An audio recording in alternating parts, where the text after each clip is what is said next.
The people who interact with this system, if they are coming with a pure heart and they are in the same gravitational magnetic field, which is it, because it's pure, they will see the light.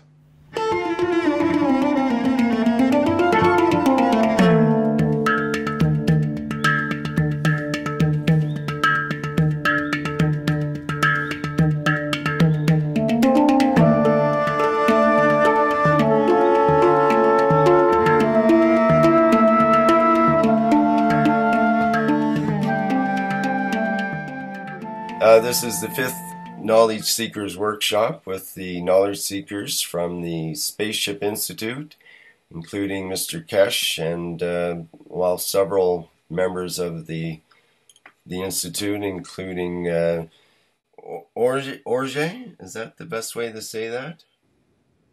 Can I be corrected? Hello, good morning. I'm Jorge, yes. Orte. Jorge. I have the same problem with all. I need to make a teaching to pronounce my name. Oh, yeah, you'll have to do a video. Okay. Well, This is Jorge. Morning. Jorge. Morning. Good morning to all from Italy. And can you tell us who's there in Italy now? Just to give us an overview of who are the knowledge seekers at the other end there now. Well, at the moment the table is not full. One of our knowledge seekers is still in Japan. Yukako is still in Japan. American intelligence is still not here. Armin is still sleeping, probably. Armin is still sleeping, yes. We are expecting him.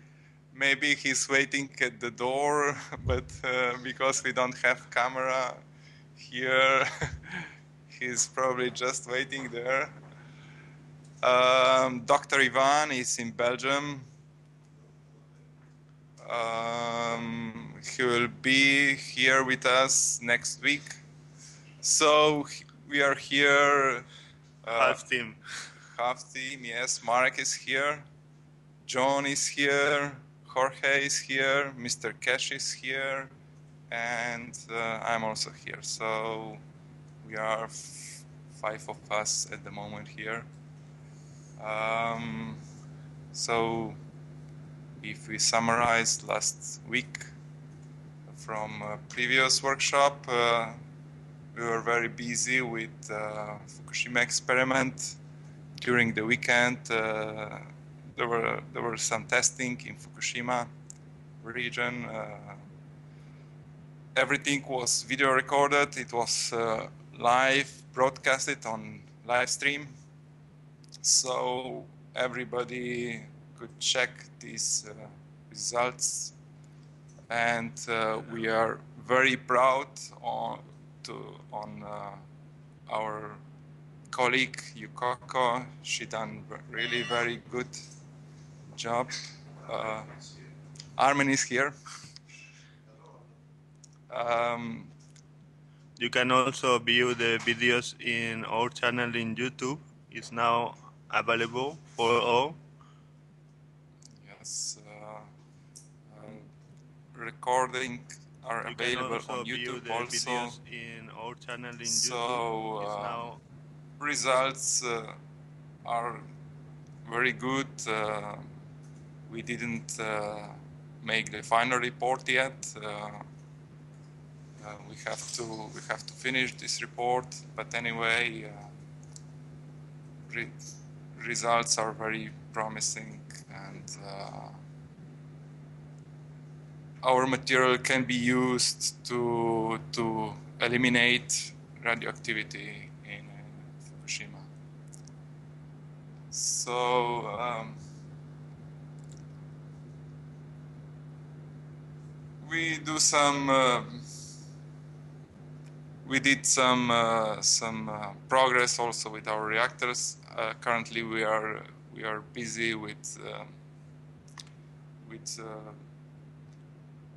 pipes and valves for distribution of gases and vacuum.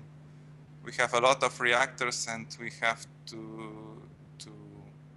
make connections for all of these reactors, and we need to have reliable piping without any leaks. So we are working on that to seal correctly all these pipings. So in fact, we set up a new laboratory for the purpose of all reactors working. Yes, we did we make a special place for testing. So we put tables in the lab in different configurations so that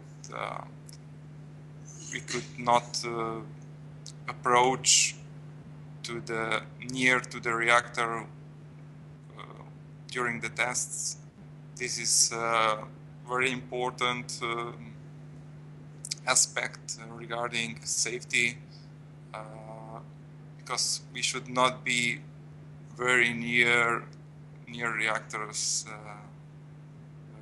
It should be about 3 to 4 meters away, because magre fields could be also harmful for our health. So anybody who is doing tests, would like to warn all the people who are testing to be careful. This, especially Gert, he's quite in a final stage. As I understood, he prepared almost everything to do testing. And if he needs some help, he can contact us, and we will give some advice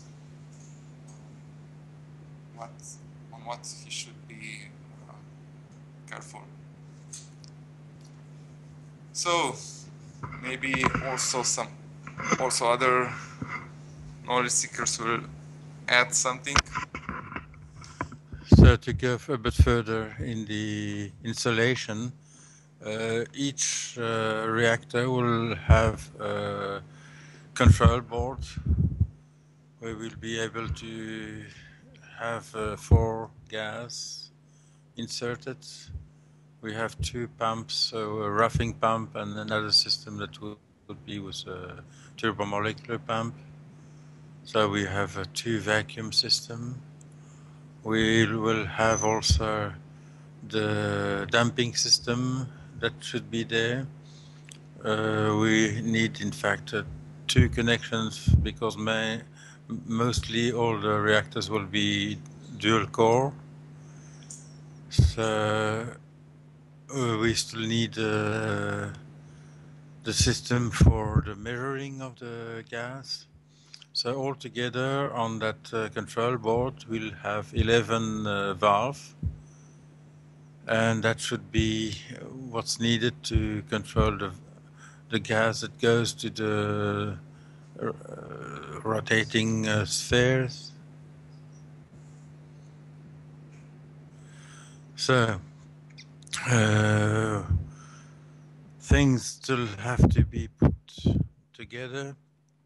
Part of it has already been done, but we need still more pieces to continue the puzzle of mounting all the reactors, and we'll have something that should be very symmetrical for each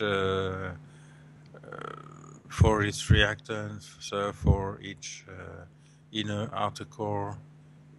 Each of us will have the possibility to control the system. Each of us will have his system, and will have to start working with that in the coming days. So, I don't know if you have any question. We can open the floor up to questions here, either from people on the Skype call or else on the GoToMeeting.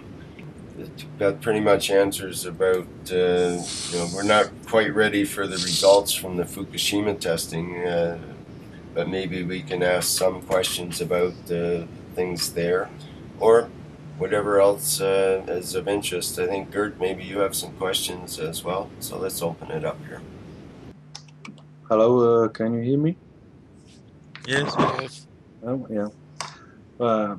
Actually, I don't have any questions now, but I want to say Saturday we're going to test or to run the first test run. But I wait till Saturday because the members of our group come together in my house, and it's. I thought it's be safer with the group than do everything alone. Yeah, that's what I want to say. So, in fact, if you want to start the system, you have to be careful. We have been, how could I say that? We have been told that we have to be very careful, and we'll have 2 radio sets. Radio will go off when the system starts. It's an easy way to check.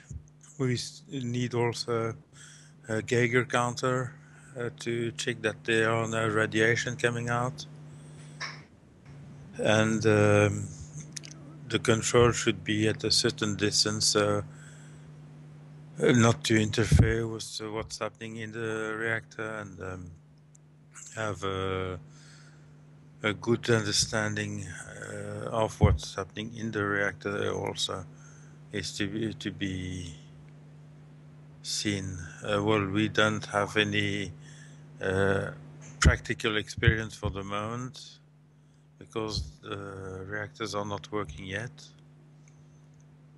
But we should be very careful. Yeah, okay. So, John, I just had a quick question on that note. We say about Geiger counters and stuff. Wouldn't the Fukushima results point to a radiation absorption instead of an expulsion from the core? Well, in the Fukushima situation, we see different aspects which are interesting. Mainly, the reduction in radioactivity is very significant. But what is important to see is that at certain points we have a reduction, and then we see the radioactivity at different on different levels, different isotopes coming up again.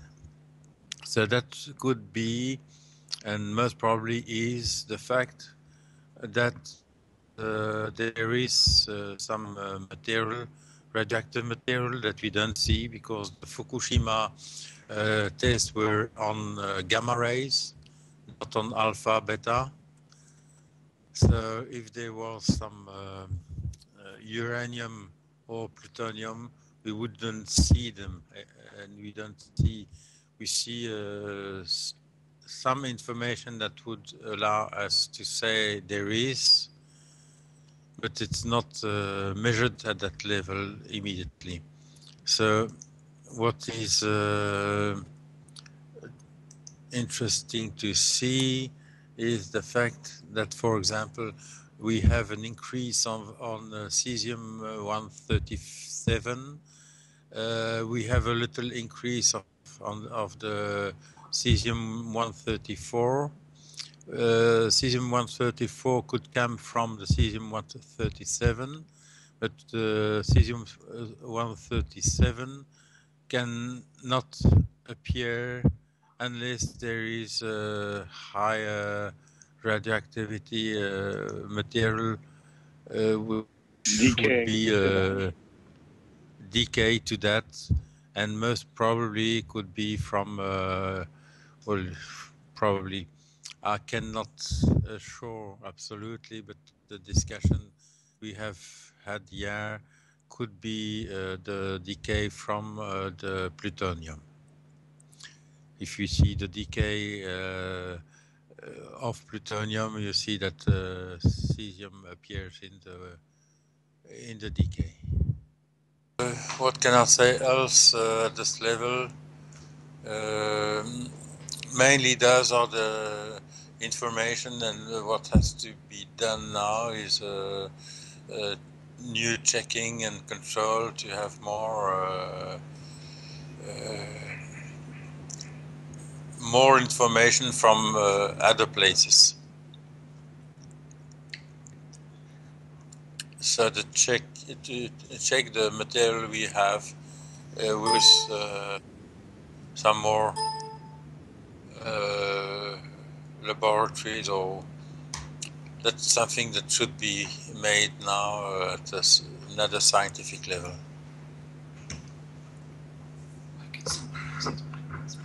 Okay, I'll pass the microphone to Marek. So Marek speaking.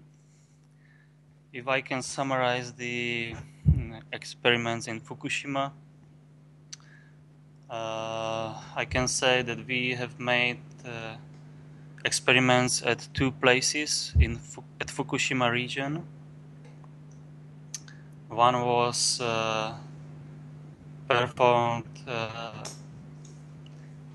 in a food quality assurance company on March 29th and later on 31st.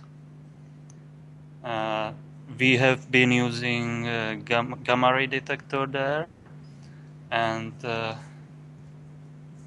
there was contaminated radioactive soil from a rice field. The soil was soaked with water from local well.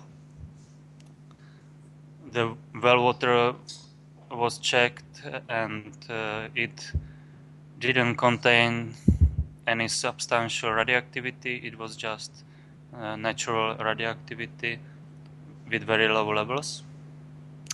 And after the soil was soaked with the water, the top layer without the sediment was taken away to another container, and after that it was cleared once again because there still were some sediments at the bottom. And this water was tested, measured on the detector, and afterwards we have added, we have used part of the water and poured it through the wire filter. Wires were nano-layered through the nano coating process. It was wires were made from copper, and so the part of the water was treated with these nano-layered wires. Another part of water was treated with GaNs, with copper oxides and hydroxides, copper compounds in GaN state. And we have been measuring both parts treated by wire filter and by GaNs copper. And afterwards, we've put them together to make final mixture. And this mixture was monitored during the time, so we have made more measurements over the period of let's say 6 hours. And the graphs, the charts shows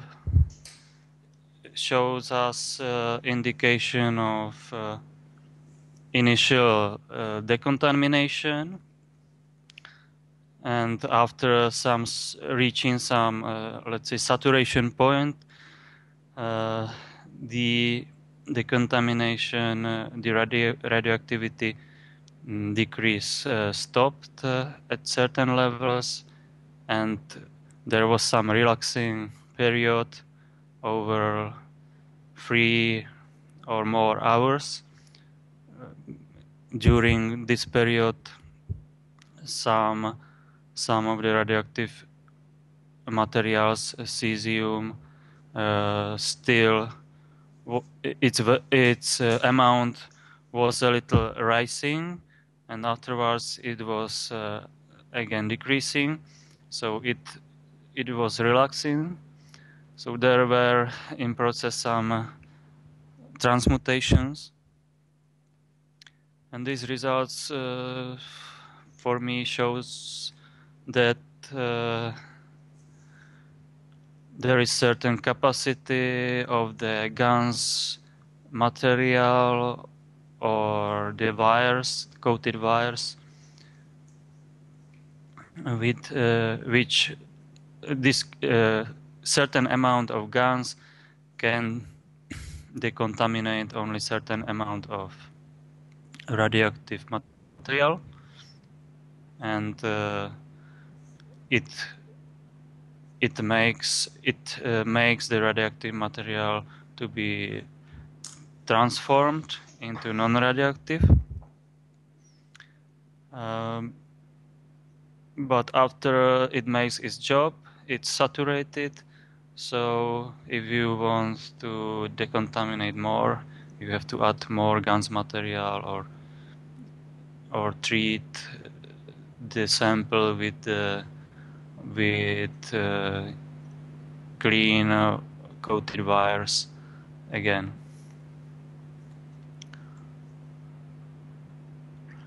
After this experiment, we've moved to Fukushima city, and during the March 30th, we've made experiments at one non-profit organization there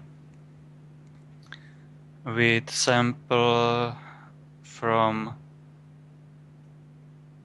roof gutter. It was a radioactive soil contaminated with quite high amount of radioactive cesium. We have measured up to over 100,000 becquerels per kilo, which is quite high value for even after 3 years. Yes, 3 years after Fukushima accident. So standard is 1,000, around 1,000 becquerels per kilo in the soil in the United States. So the soil was very, very contaminated, and we have tried 2 procedures with these soils, or we have added GANs, or 3 procedures.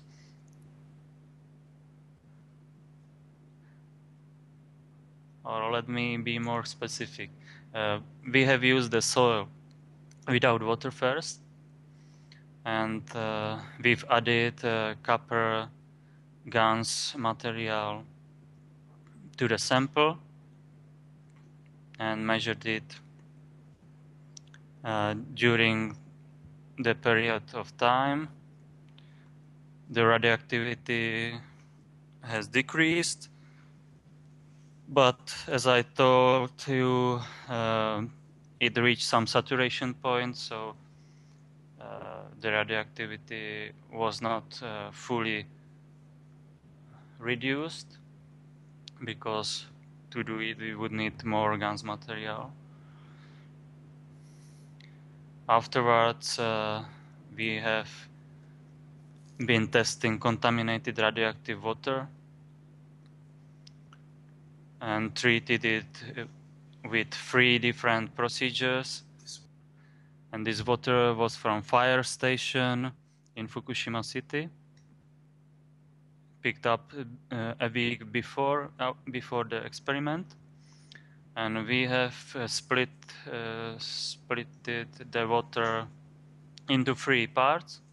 One was treated with nano-layered copper wires, another part with copper GANS material, and third part was treated with CO2 GANS material.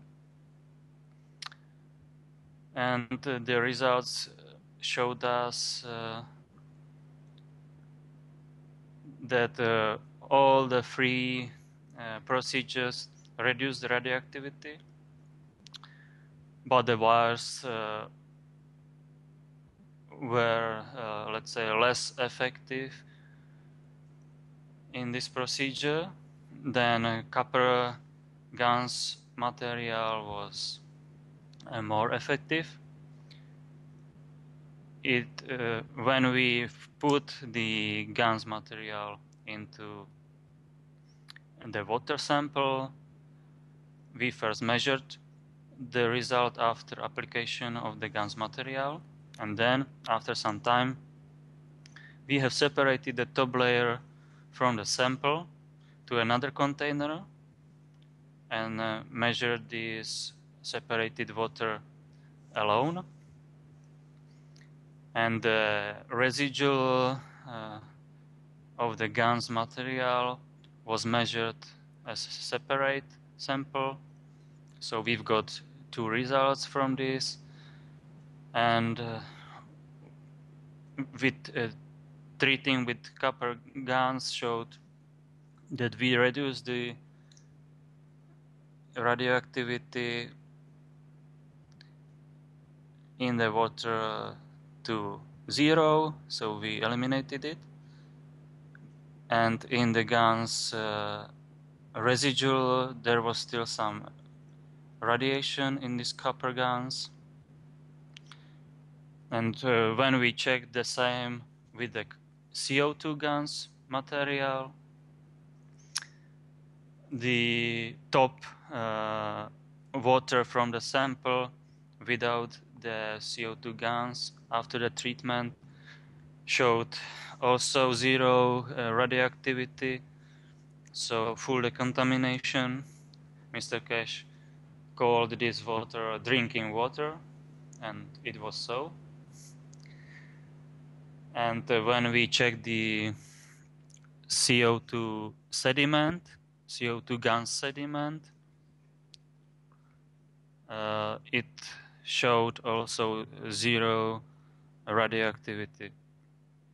So in fact, CO2 GANS was most effective from our materials.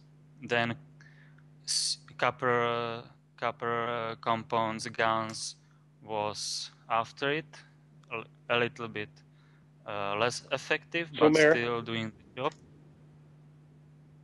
Merrick, I do have a question. If they were effective for the cesium-137 and therefore the cesium-134, if you only had that type of contamination, so you'd have to say that you could completely remediate it in that case if there wasn't a higher decay source to create that again?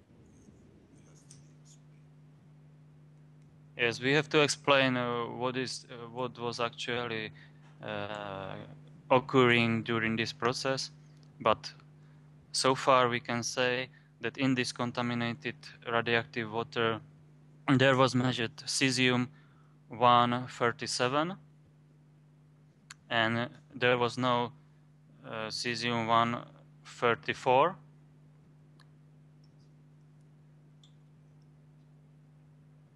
So in this sample, actually, they have measured only cesium-137, and the GANS material totally eliminated this radioactive material, or let's say it eliminated its radioactivity of the sample, and we will explain the process later. But the results were very impressive in this case.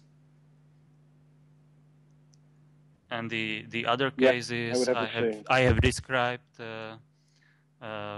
were not full decontamination of samples, but quite substantive reduction occurred there.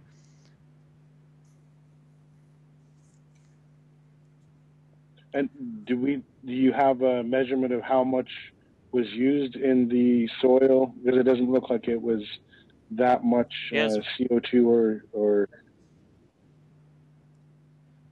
Yes, we have measurements.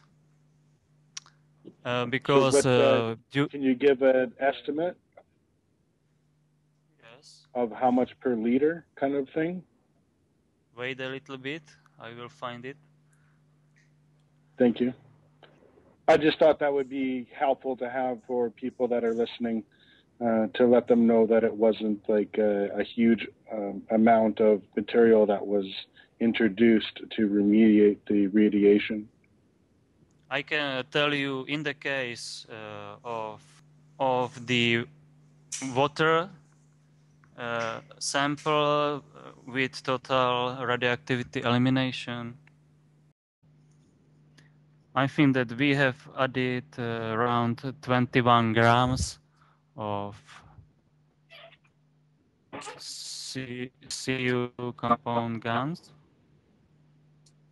to the sample of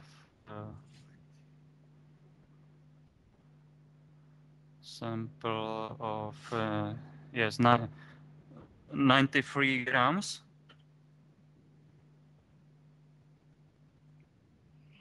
So you can roughly guess. Yeah, that shows that it's a little amount compared to the to what you're adding it to. So actually, we have shown that the process can be done, that the radioactivity can be decreased, and there still has to be done some job on estimating the right quantities of, let's say, GANS material needed for full decontamination of certain amount of radioactive material.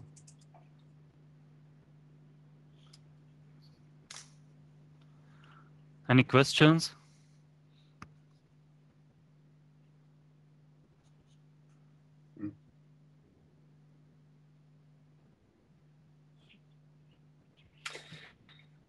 Well, I'll take advantage of this brief break in questions to announce that we have another knowledge seeker that's just joined the conversation, who is Eugene. And I believe Eugene is from the Cameroon in Africa, essentially. So welcome, Eugene, to the fifth Knowledge Seekers workshop here. I'm glad you could join us. Can you, wonder if you're able to speak on your microphone there yet? It's coming through very weakly, I think, maybe. Can you try again? He's the only one we never seen. He's the invisible. So we greet the new knowledge seeker. Well, I've got the transfer over a picture, but we don't have an audio yet. So maybe he's working on that. I'm sure he is. I think he had to shut it down so that it didn't interfere. But anyway, we know that he's standing by. So back to the guys at the. Okay, so do we have some more questions? on what's going on and what's planned, or is there anything that anything in particular you guys would like to say from the you fellow knowledge seekers would like to say? Can we talk about? Hello. How are you, everybody? Before I start, do you have any questions? Morning, Armin. I can answer. That sounds like Armin. Yeah, it's me. Hi, Armin. Was it? Oh, your voice Great. was changed. Well, it's early morning for Armin, so his Okay, voice okay. changes as the day goes on. It matures through the day. Okay. Yes, there's I'll just announce it on the live stream because I had the mic off there. But there's Armin like to from the Spaceship Institute would like to say something here. Yes, guys. Today morning we woke in our actually, we can call it this.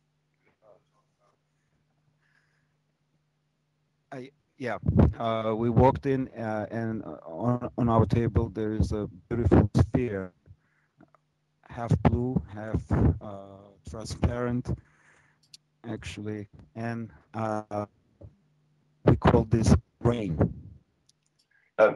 Just a sec, Armin. We're gonna microphones are making you're either too close to the microphone or it's what's called too hot. It's too much gain, too much amplitude on it there. So you have to turn it down a little bit, and it'll stop the popping. Thank you. No, that just sounded like it was too close to his mouth. So Armin, could you just back it up just a little bit? Thank you. Thanks.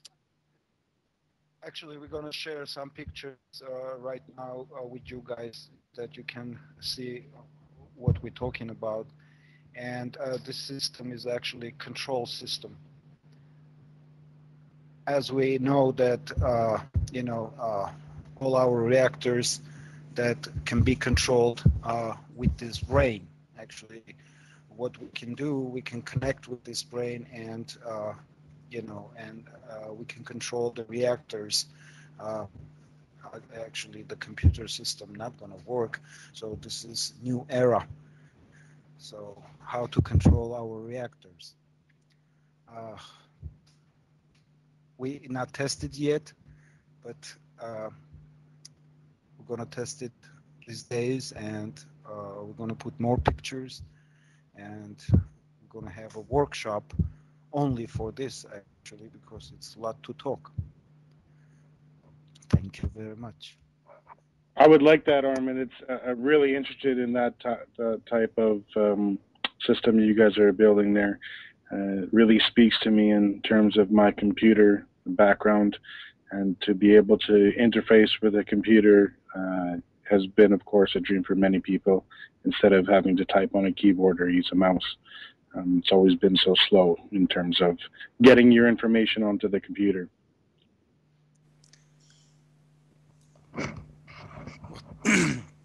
What has to be understood by the system is that we are having a new system that allows a very high-speed communication, which is an instant communication system. And that's the future of computer. So we are, in fact, with a whole new system, and will be when we'll be understanding clearly what has to be done, will influence the sphere. Each will have to choose an area of the sphere representing the brain. The sphere still has to be filled because it's half filled from the nanomaterial. We still need more of the blue copper GaNs material. But in fact, that system should represent the brain with the fields that will appear. And if you look at an RM of the brain, you see there are different shapes, different densities of material. Brain is GANS state, and the GANS state in the brain is what allows us to have the control of the body, which is material, and the control of the inner soul. And so we have a lot to understand still at that level. And the system will be the control. The system will be the control system of the spaceship for the different reactors, because the star formation of the reactor has to be controlled in a very high speed way, and this is the system that will allow the control of the star formation. So this is a single type of GANS reactor, is that right? Or is it a layered different types of GANS? So you can see it on Skype now. It has been loaded.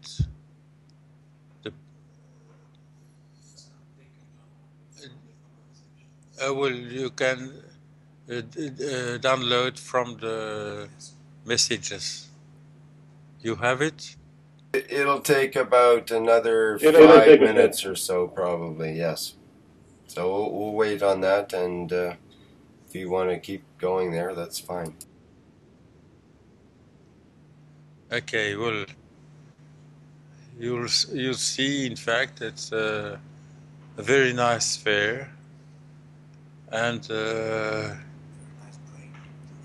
oh, Armin, correct me, a very nice brain. So, I don't know if you already have it, but it's a brain in construction.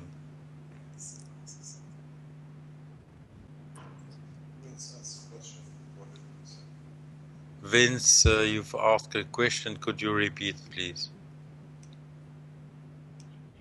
The question I was having is this a layered GANS, or is this a single GANS that becomes different densities inside as the brain structure? It's for the moment one GANS within well, there's still water in the system, and the GANS will deposit for the moment deposits at on the lower side, but it's not yet finished.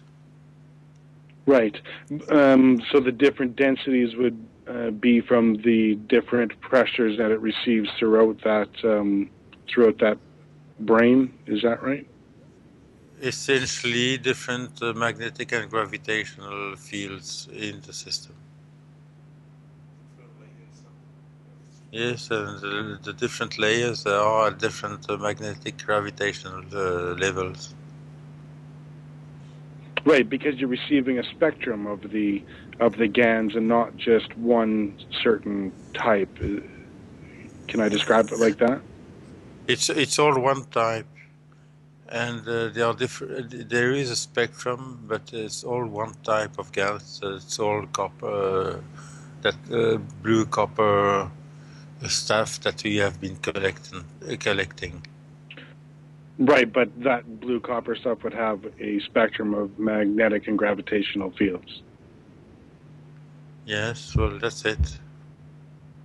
Yeah. Okay. And the different layers that could appear will be from those different McGrath fields. And right, kind of like with your bucket experiment that you had on YouTube there with the GANs in it. There'd be the different magnetic and gravitational fields interacting, creating those ribbons that we were seeing. Right? That's what it sounds like to me. Is that right?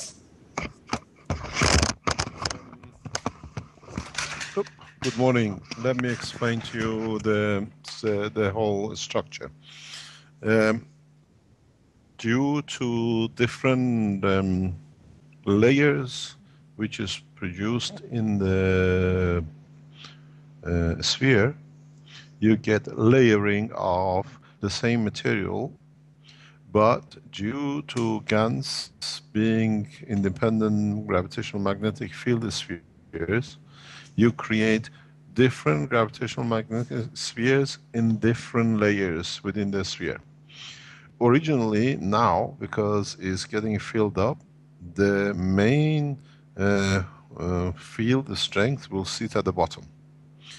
When the material is fully filled in with the same material, then the control moves to the center of the sphere. So the whole plasma of all the GANs materials become plasma of a bigger structure in one unity. So for a time being, the gravitational field of the Earth, which is below, is affecting the sphere's material slightly. But as this core was built this morning, the water is separating from the material. And at certain point when we manage to fill it up all with the same material, literally the plasma center moves to the center of the sphere. And the materials become radiated outwards. This we'll see. If you look at the picture which is just posted, there is a each GANs material is a sphere of balanced gravitational magnetic field. So each GANs material is a sphere on its own. And the connection to the next GANs is not through electronic, but it's through gravitational magnetic field of the same strength.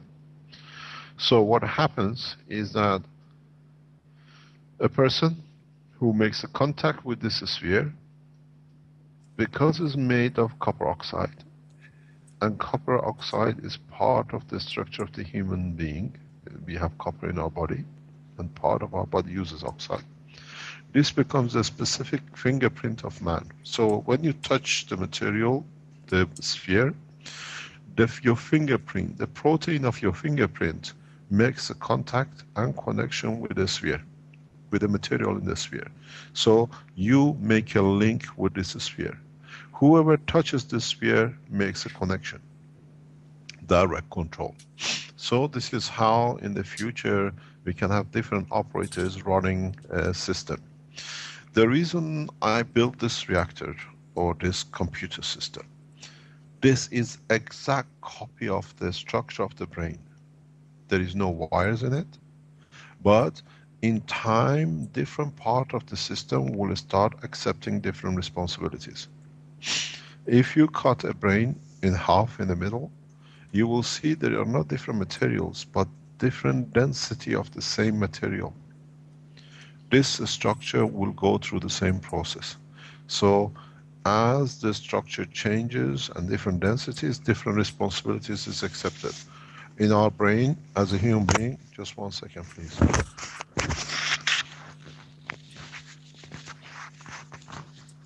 Because of the weight of our body, where the main brain sits, our emotional part sits in the main brain section, very small part. Then the rest of the brain is the physical part and connection between the emotional and the physical part. With this system, the emotional part will move to the center, and the physical part connections with the matter will move to the outer part. In the process of producing this material, I think you have seen some pictures in the past. There are channels created and a hollow magnetic field center is created when this material was getting processed in past few weeks. So you've seen the magnetic field zone, what you call the black hole or principal hole in the center of the material. Now this principal hole will move into the center of this sphere. So in a way, what you look at in this picture is the first wireless computer control system. This has been the dream of Microsoft and other companies. Now it's a reality. Reality, in a way, is a zero-time communication because the body creates gravitational magnetic field in the same length, in the same strength. So from now on, what you think will be automatically transferred to the motion within the structure of your reactors, if you wish, or direction of motion. This three-dimensional, non-wireless, what do you call it, wireless computer or control system now is a reality. Part of its operation, if people who understood, was shown in Fukushima. Was shown in the test which was done by our colleague Yukoko in Japan over Saturday. People did not understand it because they don't understand the whole totality of what happened last Saturday. Last Saturday test is a watershed, is a change in the whole concept of nuclear technology and contamination. What does this mean? You will see the graphs. Marek has been working on this very, very professionally. I just looked at it for the first time. He's been at it for 3 days. He just showed it to me. This is the first time Keshe Foundation is putting out the detailed scientific data out, thanks to the knowledge seekers. You will understand a lot of things. Don't just look at figures, understand the figures. In one of the tests, we see reduction in 137, and then with the same material, when we increase CO2, which we increase the environment of the absorption or reduction, we see increase in 137, as Marek explained. You cannot create 137, that's a fusion. But you can reduce high radioactive materials to lose their radioactivity to become of a lower order of 137, which we see increase in 137 when we increase the volume of the CO2 in the second part. This indicates, without a shadow of a doubt, there's been plutonium and development of plutonium in reactor number 1 in Fukushima. This puts this beyond the shadow of a doubt. Uranium-137, plutonium-137 is acceptable. It's scientifically, as a nuclear physicist, as a nuclear engineer, we understand. So now this opens a new chapter. We asked the question for international atomic energy authorities and from TEPCO and the American government and the rest. Why such a high level of plutonium in the water, in the fire station in Fukushima city was near the reactor explosion. This brings a lot of political situations in the front, but in a way it brings one thing good, that it means any nation which is developing nuclear power, nuclear technology, nuclear power stations, they are all involved in production of plutonium. So we cannot crucify one nation that is doing it and the others doing it differently. So this is part of the process, and in a way this explains a lot of things which is not part of the Keshe Foundation. We are a teaching and learning organization.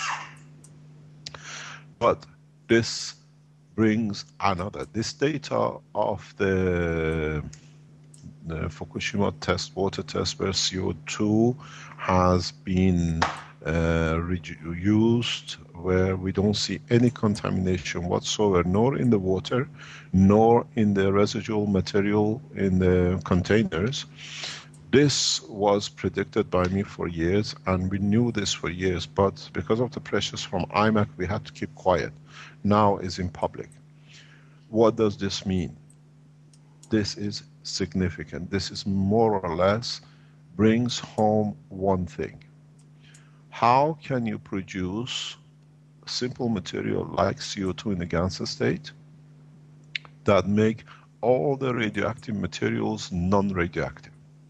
This is another knowledge unknown. You cannot have radioactive materials even if there were plutonium, which we know there's been in that container.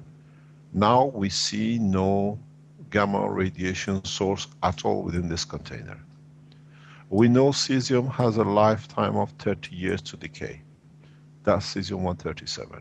134 has about 4 to 5 years life average, maybe 2 to 3 years in some cases, depending on its energy level. So how can, within a matter of few seconds, change radioactive, highly radioactive 137 and 134 into a non-radioactive source. This goes back to the property of the GaNs materials.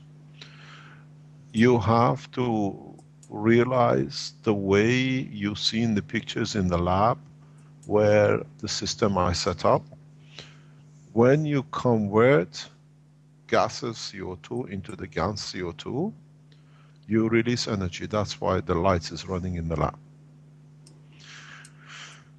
Because the material becomes gravitational magnetically balanced. At the same time, the energy in the water released in conjunction with the hydrogen and oxygen in the water, plus the nitrogen which is crossing at the same time as CO2, the water has been producing fat protein, which we have shown. This protein now has gone for testing for its energy evaluation and construction to the laboratory this week. But what does this mean? Why has suddenly the material, radioactive materials, become non-radioactive? And this is not magic. This is the property of the GaNs.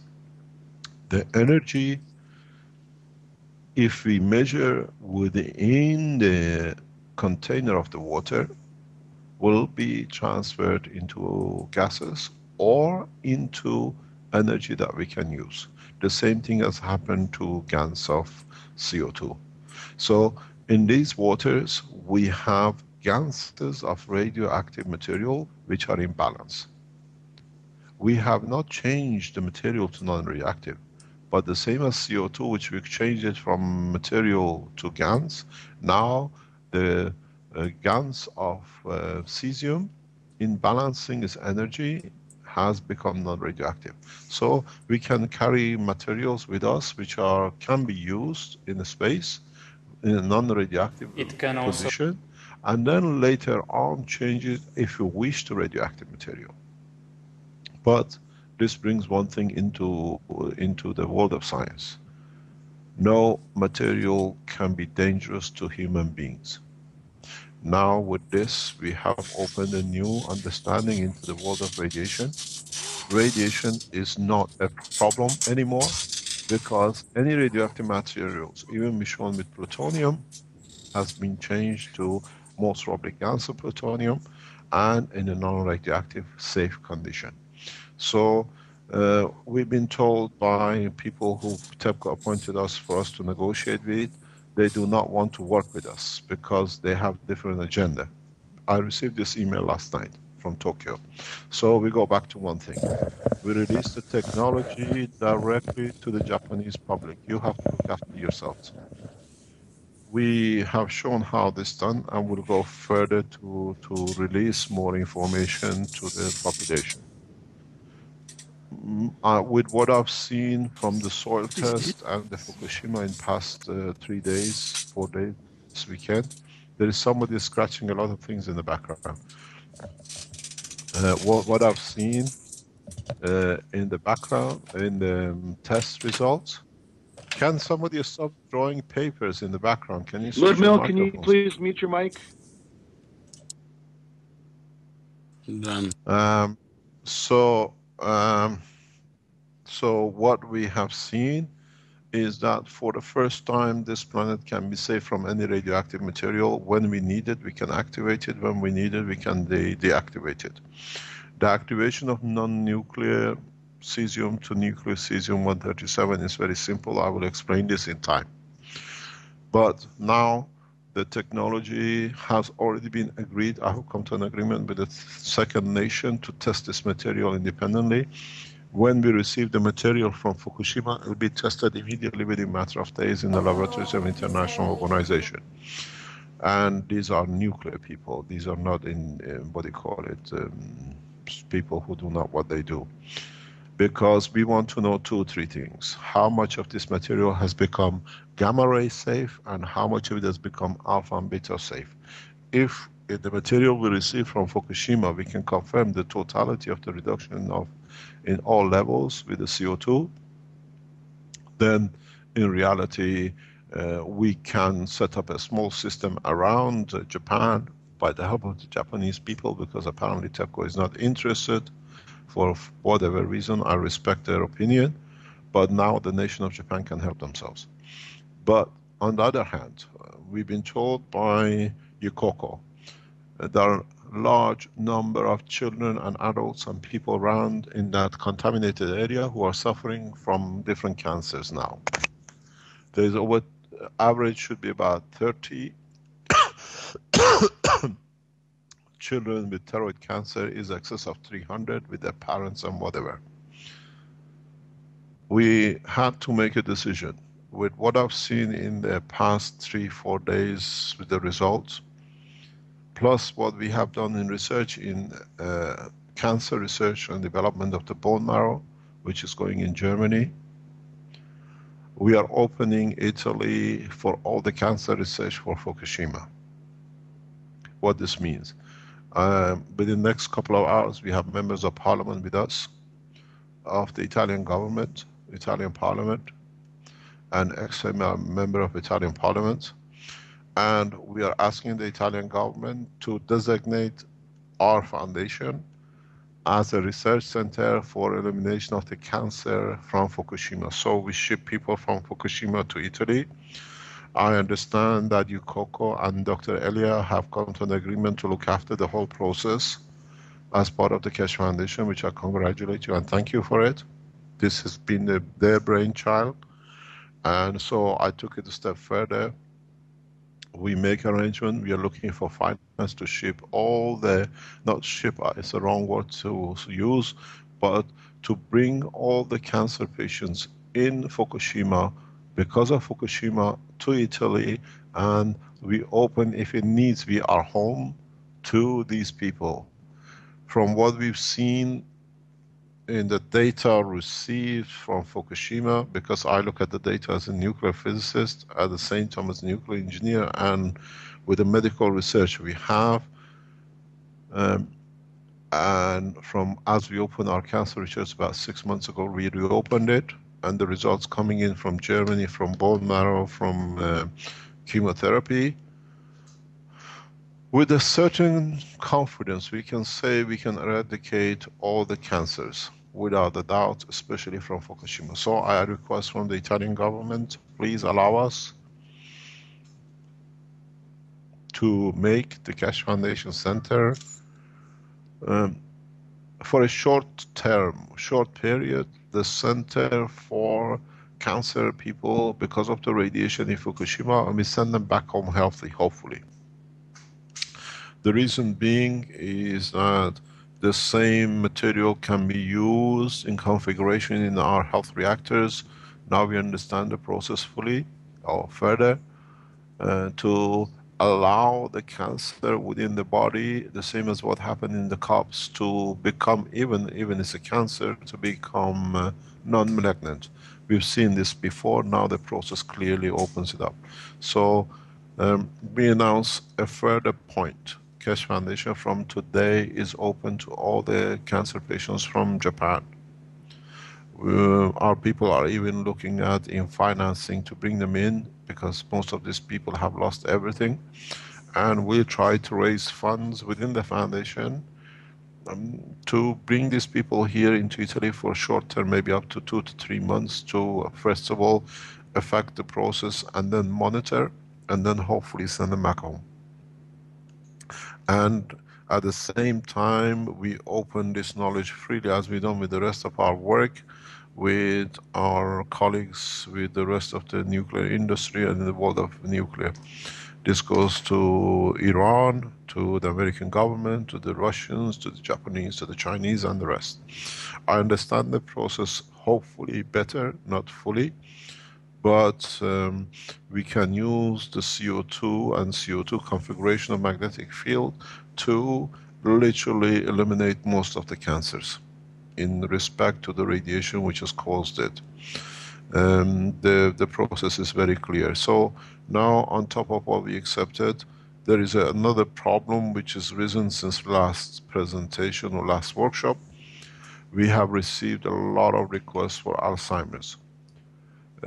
I cannot single-handedly do this, but in time, in the next few weeks, as now we start setting up this Center for Health in Italy, and we hopefully get the collaboration of the Italian government and Vatican to support this. We will make a center for Alzheimer's and cancers from Fukushima. Sooner or later, before next 48 hours or early next week, we should receive a response from the Italian government. And we hope, as a nation which they are, they will open the doors. I'm sure they will. Now, we come back to another point. The whole process of Fukushima brings totally new dimension to the work of the Keshe Foundation. In the past 3-4 weeks, things has happened one after another because of the presence of the knowledge seekers and the way they are teaching. And initially we launched a video about how to make nanomaterials to help Fukushima. Then we had our colleagues in Taiwan who released all the patents, which has been downloaded several million times.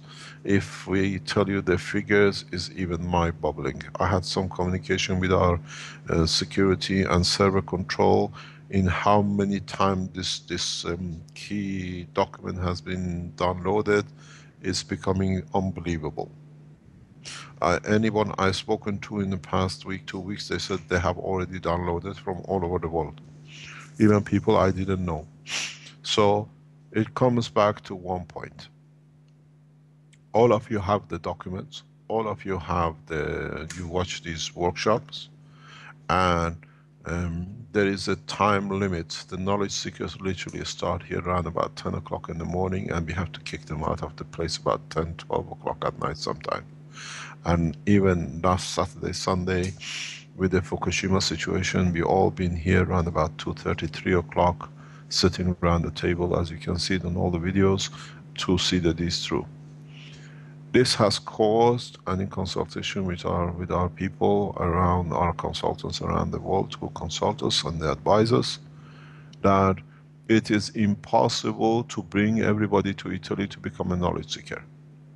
There are certain factors we understand. You cannot put 2 years, 3 years of your life to be here.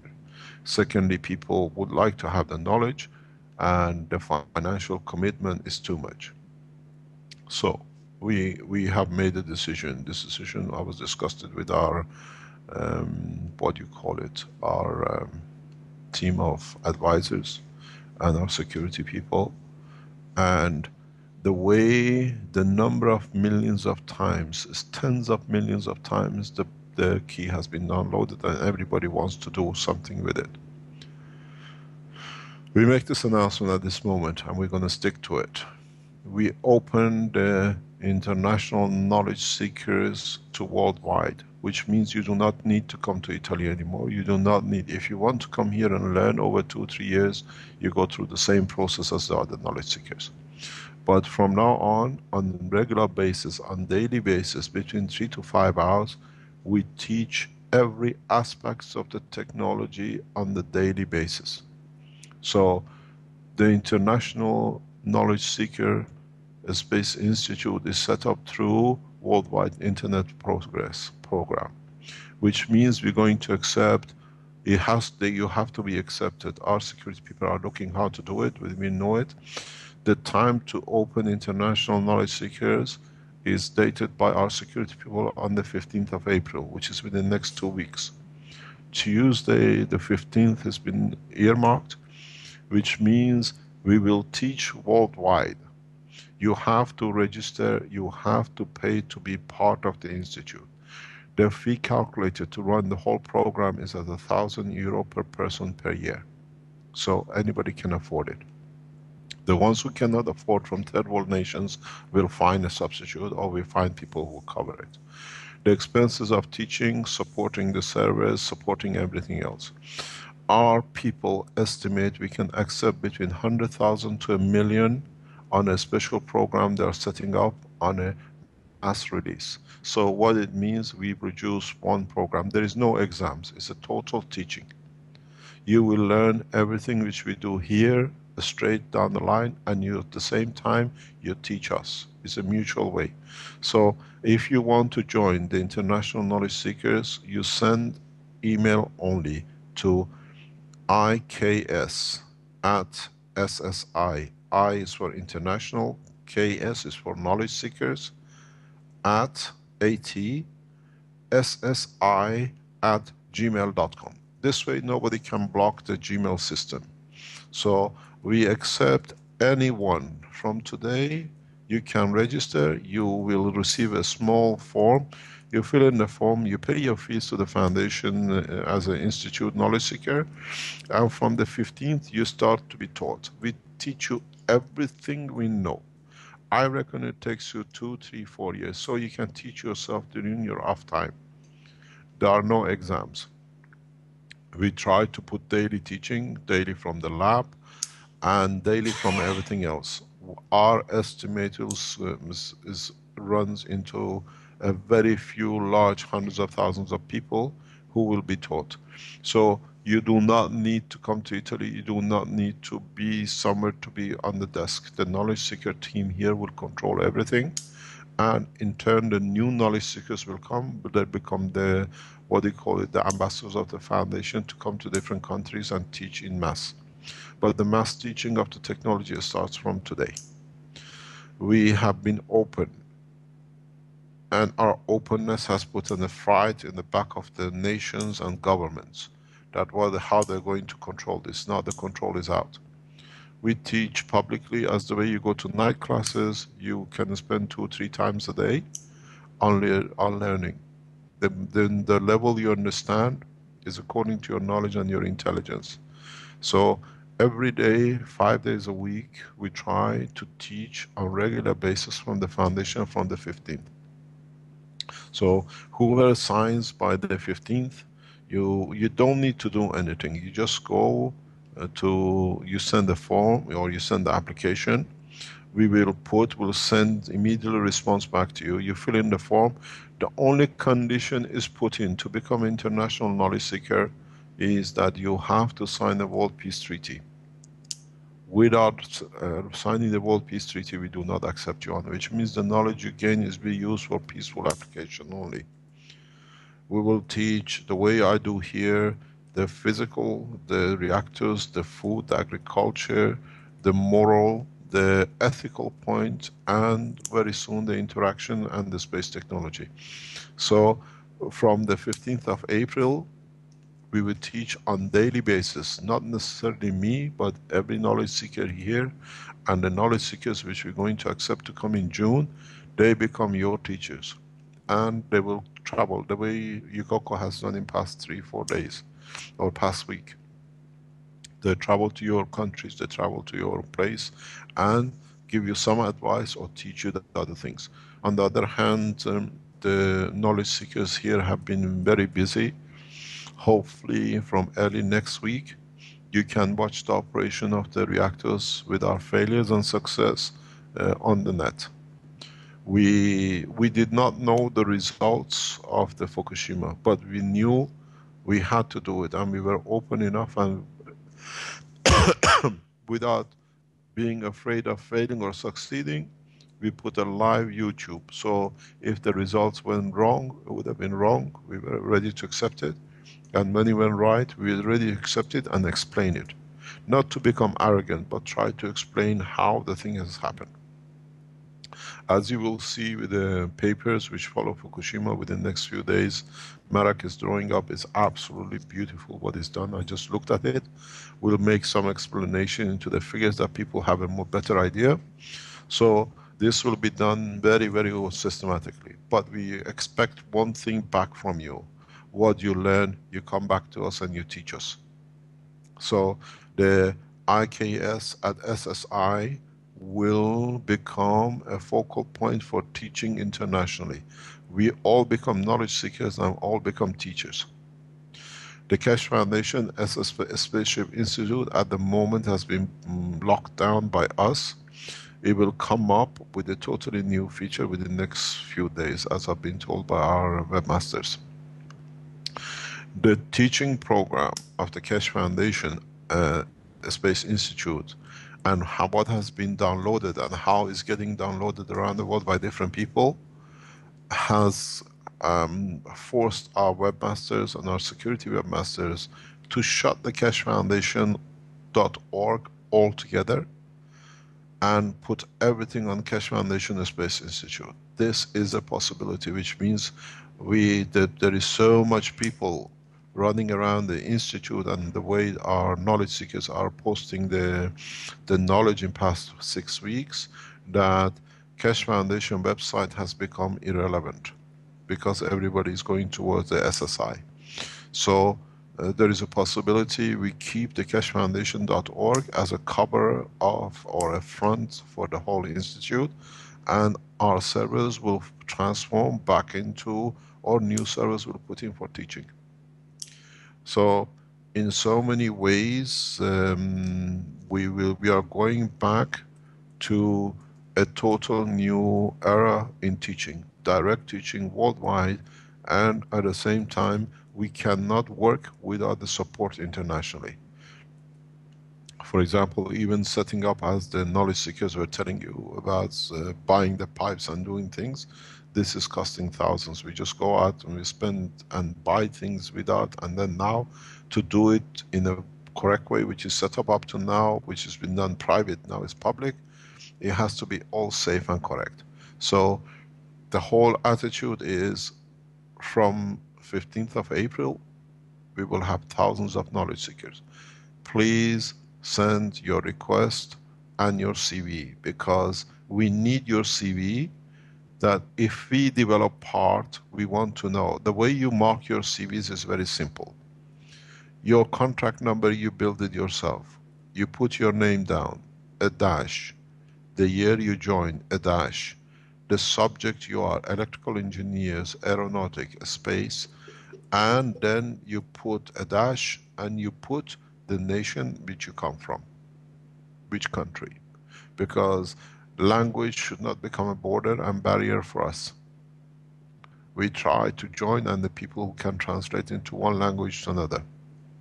So your name is Tom Jones, you put Tom Jones, 2014 you joined the foundation, your job is electrical engineer or designer, and your country of origin, or the mother language you speak, or the second language you speak. We need to know that, that's important. Then what we do, if we need electrical engineer, computer programmers, our data will pick you up immediately, and we can come to you and ask for help or advice, or you can advise us, I'm a computer engineer, this is where you're going wrong, we listen to you, because now the knowledge is collective. We fail collectively and we succeed collectively, the way you saw with the Fukushima. We all sat around the table, we could have said, okay, she's gone on Yukoko in Japan, we'll see the data or whatever when she comes back. 3 o'clock every day, everybody was around the table, because it mattered to us and it mattered for humanity. So now we all become responsible. But with this, please find the peace treaty contract. You have to sign yourself into the peace treaty contract. We try to do a mass release. What it means, all the applications we receive, we send one email back, which contain the World Peace Treaty and the address of the foundation and the bank details. You support us, we support you. Doesn't matter which nation or wherever you come from. At the moment, we have in line to start the seed program. The seed program in Europe, we can start seeding within the next 2 weeks, because the weather hasn't reached the temperature which will be succeeding. I will ask our guy in Belgium, who's done a lot of work on the seed, to release us the data about the soaking of the seed before using, because trials have been done in Belgium for nearly 2 years, 3 years. So we know how much you soak your seed, what you're going to get at the end. And at the same time, most probably on the Keshe Foundation new website, we make divisions. So people who are interested in agriculture, they go directly in our agriculture forum. People who are in the medical, they go in the medical forum. We teach everything we know, and there'll be no more barriers. As you've seen up to now, we are not talking. We have opened everything on no organization, no teaching organization, no scientific institute has ever opened its doors the way we have done. The reason being, the knowledge is new. Secondly, we are not afraid of learning and failing. So this goes back the same thing. We were discussing yesterday with one of our knowledge seekers here, and with my wife, who's Belgium. The son of the King of Belgium is in coma, in forced coma in Belgium. His Excellency the King, ex-King, has not even been to see his son for 11 days in hospital. And the same with the Queen of Belgium. So what we decided is we adopt this son of the King as one of our sons. Keshe Foundation technology is available to him if he goes into coma. The same is, we have made approach for the world champion who's in coma due to a snow accident. We will know very soon. We have a specific channel to reach this family. And if you get okay, we can, it allows us, it takes us less than 48 hours to bring him out of coma. Then we hand them over to the doctors, if they allow us to do so. We offered the same thing to the ex-Prince of Holland, which was refused by the ex-King of Holland. The same thing goes to, as I requested from the King of Belgium when the Prince was in coma from Holland, that we are ready to deliver our technology. Now the same thing goes to the Prince Laurent of Belgium, that we are prepared to deliver the technology if he goes critical. We have the knowledge to retrieve from coma or enforced coma if the condition becomes critical. And one life is the same as the other. So this is where we stand. We are very open, and from today we launched the International Knowledge Seekers at Keshe Foundation, or SSI, Spaceship Institute. And the other thing we can report, we had a meeting with the people who manufacture the crafts and it was very interesting meeting. They were shocked how the present technology, the spending billions, has become obsolete. And so they have to digest it, and we see what happens and what comes out. In regarding the energy system, we've been told that the energy system by the Italians should be available for us to show within the coming, hopefully, couple of weeks, because the people who are doing it are in China. Till this weekend they're returning, and then we should have a good view of the Italian energy system. This energy system belongs to the Italians. Others have to develop their own. This goes back to another point, which we are ready to develop and release more technologies like the non-wired three-dimensional system for information and transfer of information. There is something coming up. Let me answer. They say the prince has awakened from coma, so they don't need us. So if he was there, we made the offer before we know. The other thing is the three-dimensional control system. We start teaching about its application and its use. The system is a zero-time communication line. What this means, what you transfer to it will transfer on to another system. So we tune our systems to this what we call central brain, and I teach you how, by use of these systems, you can create a zero communication throughout the world.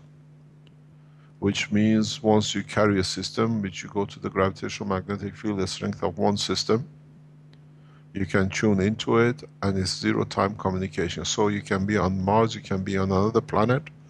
Your system carries the principle, the same matter, and you can produce the same matter. So communication times zero in the space, and decision making is zero time. So it means you can change one reactor to another directly on the line.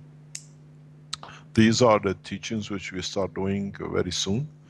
I explained the purpose of this ball you've seen on the table. The table, the reason this ball with the zero computer system, what I call three-dimensional brain, is the structure of the brain of the man, is for the knowledge seekers. That as they have a gravitational magnetic field, and this system already, as it's there, it creates its own gravitational magnetic field. When they tune and become clear enough with themselves, because this system doesn't need anything. This sphere is a living entity. It absorbs from the environment what it needs and it feeds to the environment what the environment needs. So it's pure, it's clean.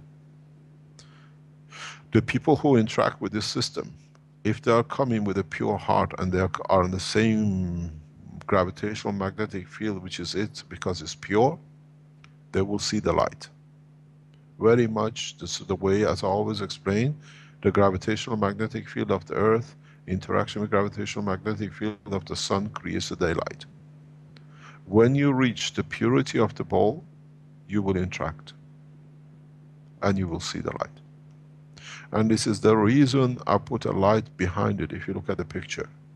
Because your light will be bigger than this light, much stronger than this light, and you reach the point of maturity. And one of the conditions in this ball is, because it doesn't need anything, it doesn't fight for anything. So peace become part of the nature of the people who interact with these systems. So naturally, what I call is the ball of the truth. You cannot lie. I explained that to the knowledge seekers during the week. When all of them sit around the table with a sincerity and with one goal, they will see the light, the ball with light, because each one of them knows how the other one thinks, because they know the color of each one in respect to each other. It's like the sun, we get this, on the earth, we get this light. The light is slightly different on another planet. It's the same with the interaction of the knowledge seekers. Their interaction of their magnetic field with the ball will create their own specific light. And when there's 8 of them around the table, they know who is genuine. So when you're genuine and you're peaceful, you will see and you achieve the point and destination. Nobody can get bribes or nobody can be bribed to feel good, because the ball does not lie. This is the change of the course. When we tell you, you sign yourself to peace community, to peace, world peace treaty, this is the agreement you make with yourself and the others. Not just on a piece of paper, but in your thoughts. At the beginning it'll be very hard, but in time you'll understand and you will do. It will become then second nature, because you have whatever you need. The process of teaching will start in a correct way, equal with everybody else. It is fantastic to have Eugene back. We never met him. He's the 8 knowledge seekers, which is still his chair is here, but he's never been around the table. It's the first time, in a way, Keshe Foundation knowledge seekers are complete. If Eugene with us, I congratulate you and welcome you. You don't need to be around the table to be part of it, because you're already part of the, what do you call it, the knowledge seekers panel. Any questions?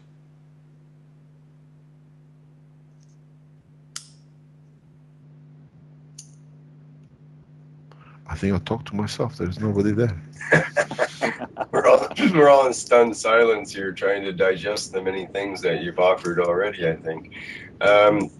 Yeah, well, there must be some questions here. I'm sure it's just that people are trying to piece things together. There are a lot of people who've been waiting or trying to raise finance to become part of the knowledge seekers. The ones who can afford to be here can find, what do you call it, financial support. They can come, because we need those. Because they become the amas, they become the people who go out and teach on the level directly to people. The ones who cannot, or they can put time in the evenings to teach, that they can teach the people in their villages and their cities or whatever, do things for them, they can join through the international space technology. We will see the numbers increasing. We will see people can afford. Even if you can say, I want to pay the €1,000 fee, but it's too much for me, you can pay it in installments, pay it every month, pay it 2-3 times a year, because what you put in is what we can allow and teach to others. There is no way this technology and this knowledge can be shelved anymore.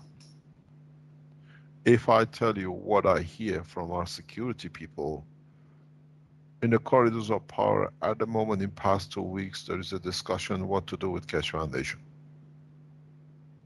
Because the knowledge is so correct and they know it. And nobody was expecting for knowledge to be free. Everything was valued into patterns and how much it can bring. And strangely enough, this does not work with the present system, because when you have to make money in these kind of ways, you have to find a cheat or deceive. This way is very clear. We put our knowledge, and thanks to our creator, none of us around this table have suffered or what do you call it, gone hungry since we've been here. We all find food and we all find pleasure in doing things, even sometimes it gets a bit rough. But it's going to be the same. If the protein result comes out the way I said to, if you watch the video of the Fukushima, I asked you, Coco, before the water was tested, I said, write on it drinking water. And he said, and I said, yes, write on it drinking water. And if you see the video, she runs out of the room, yes, it says it is drinking water. So we know what we have.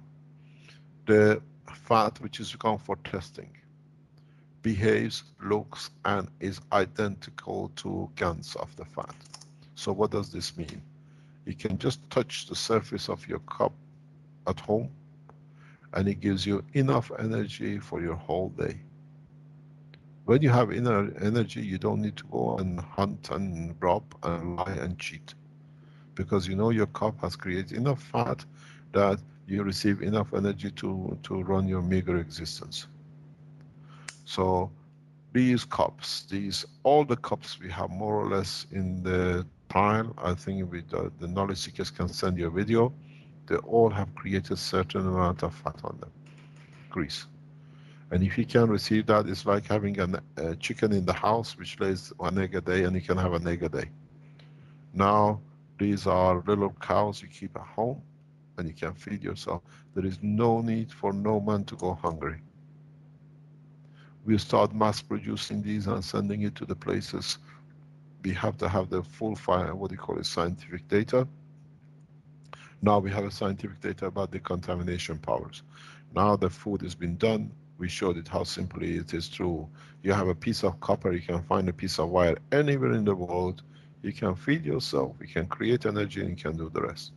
And we will release, the minute we have the data on the fat content and what it is, we'll release it. And then it's for international organization to decide what to do. The operation of the non-wireless three-dimensional computer, what do you call it, control system, which is on the table today for the first time, it'll be here daily. I'm sure people will send you pictures from now on, as they see it's working, as they see its failure. So we open the doors and there is no way you can close it. We expect 2, 3, 4, 10 million people to become knowledge seekers in the coming months and years. And they become the teachers themselves to their own environments and their communities. I was told by Mr. Chu, he's aware of 3 reactors being tested in China.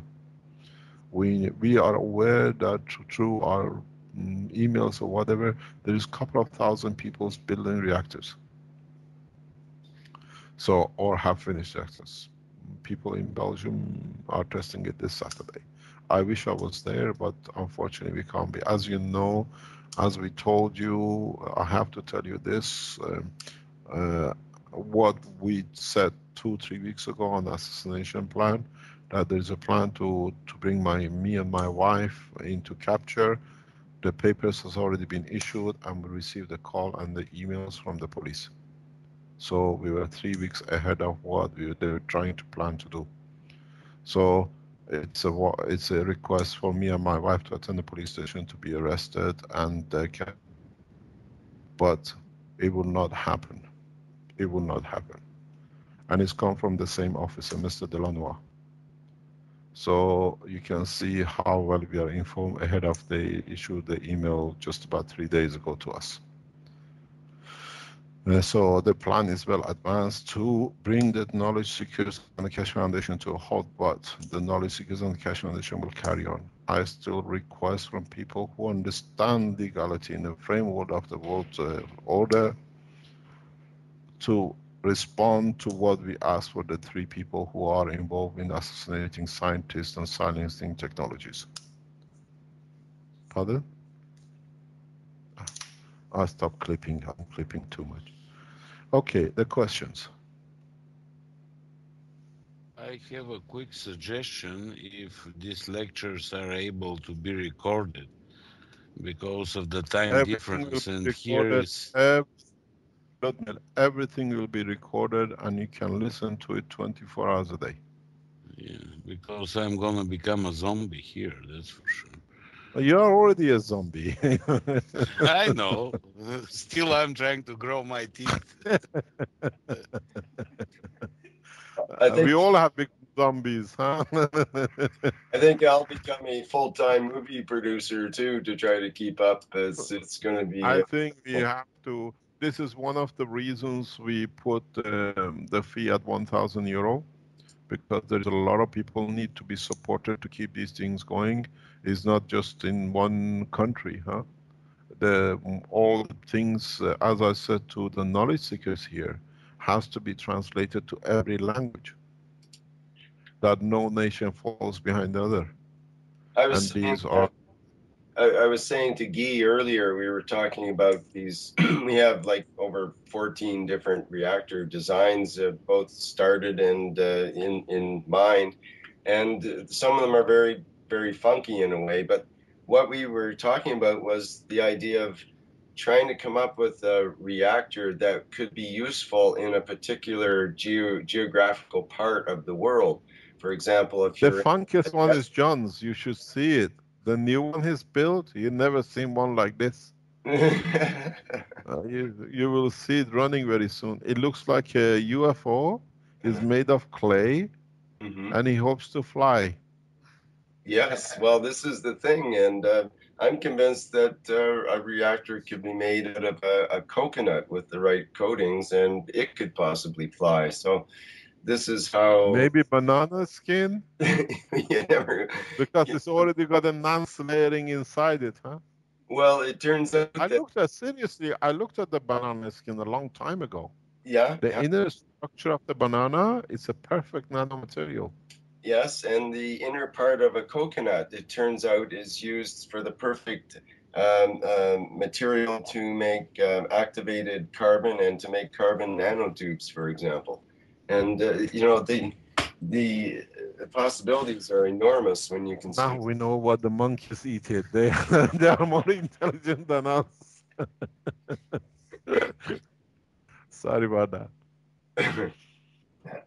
So the point being that reactors will be created in all different areas according to the natural resources available in that particular place.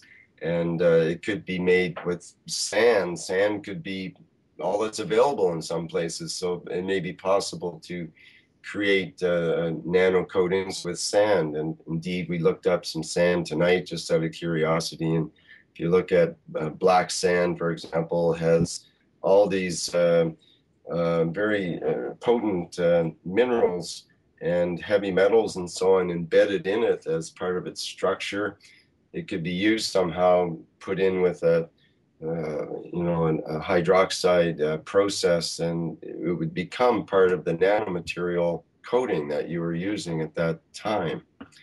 So the idea being to use what's available. That's the main point, I guess I'm trying to say. More or less, because as long as you can create the field beyond the boundary, the material doesn't matter. We got Uncle Sam on the line. Hello. Yeah, she is coming. Any questions? Yes, good morning, Mr. Cash. This is Lucian. Oh, I know, Uh, Luciana. You're the spokesman for a gang, I know. They said you're the only one who can interrogate me.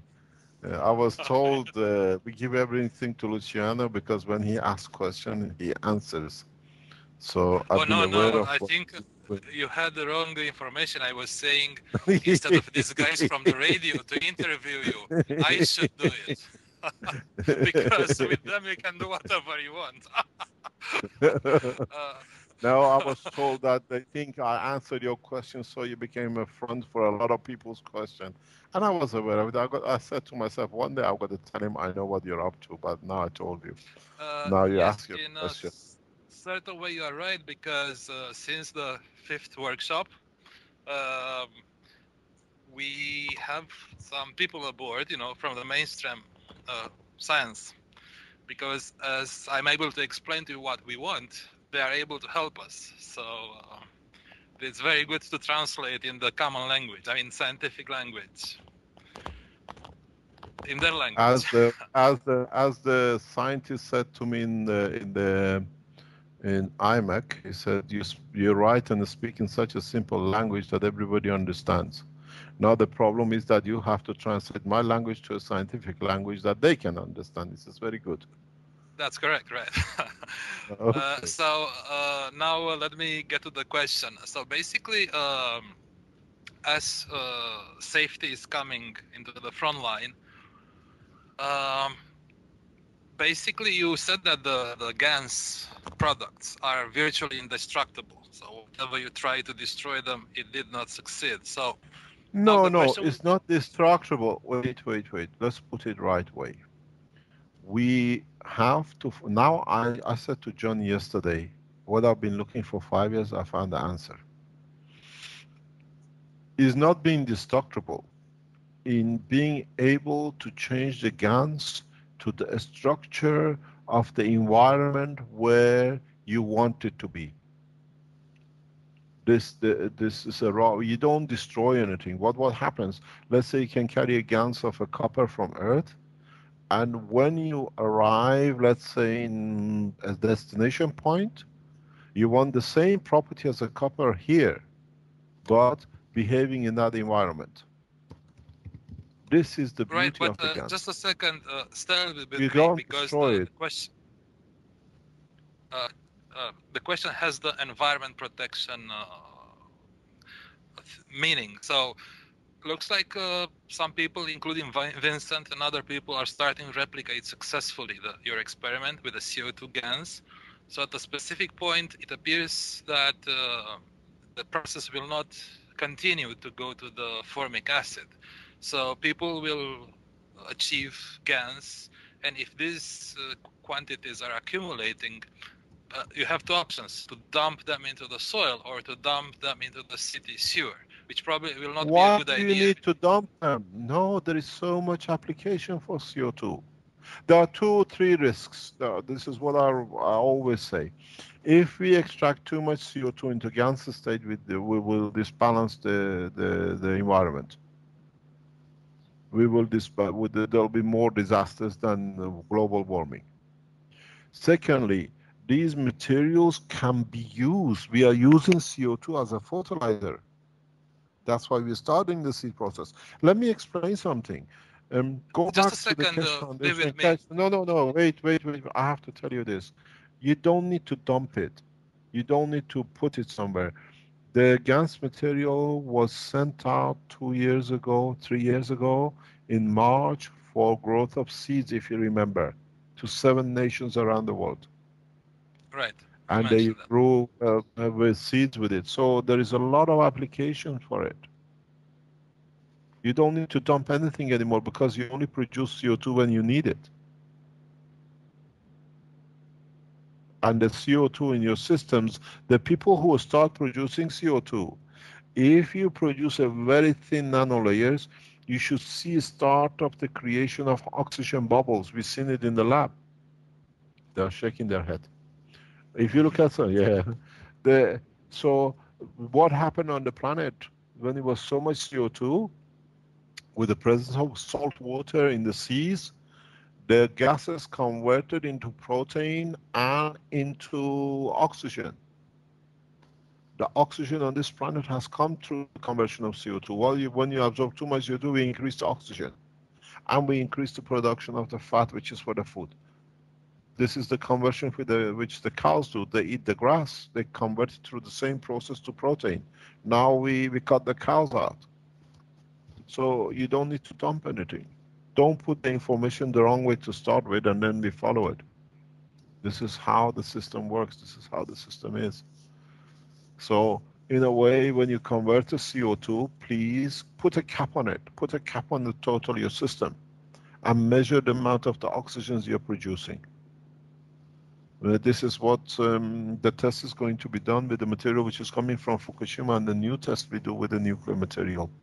We want to know the conversion rate to what is converted to with Raman spectroscopy within the next 2 or 3 weeks. We hopefully send a copy of the samples to at least 4 or 5 nations to the scientific world for them to do the test independently.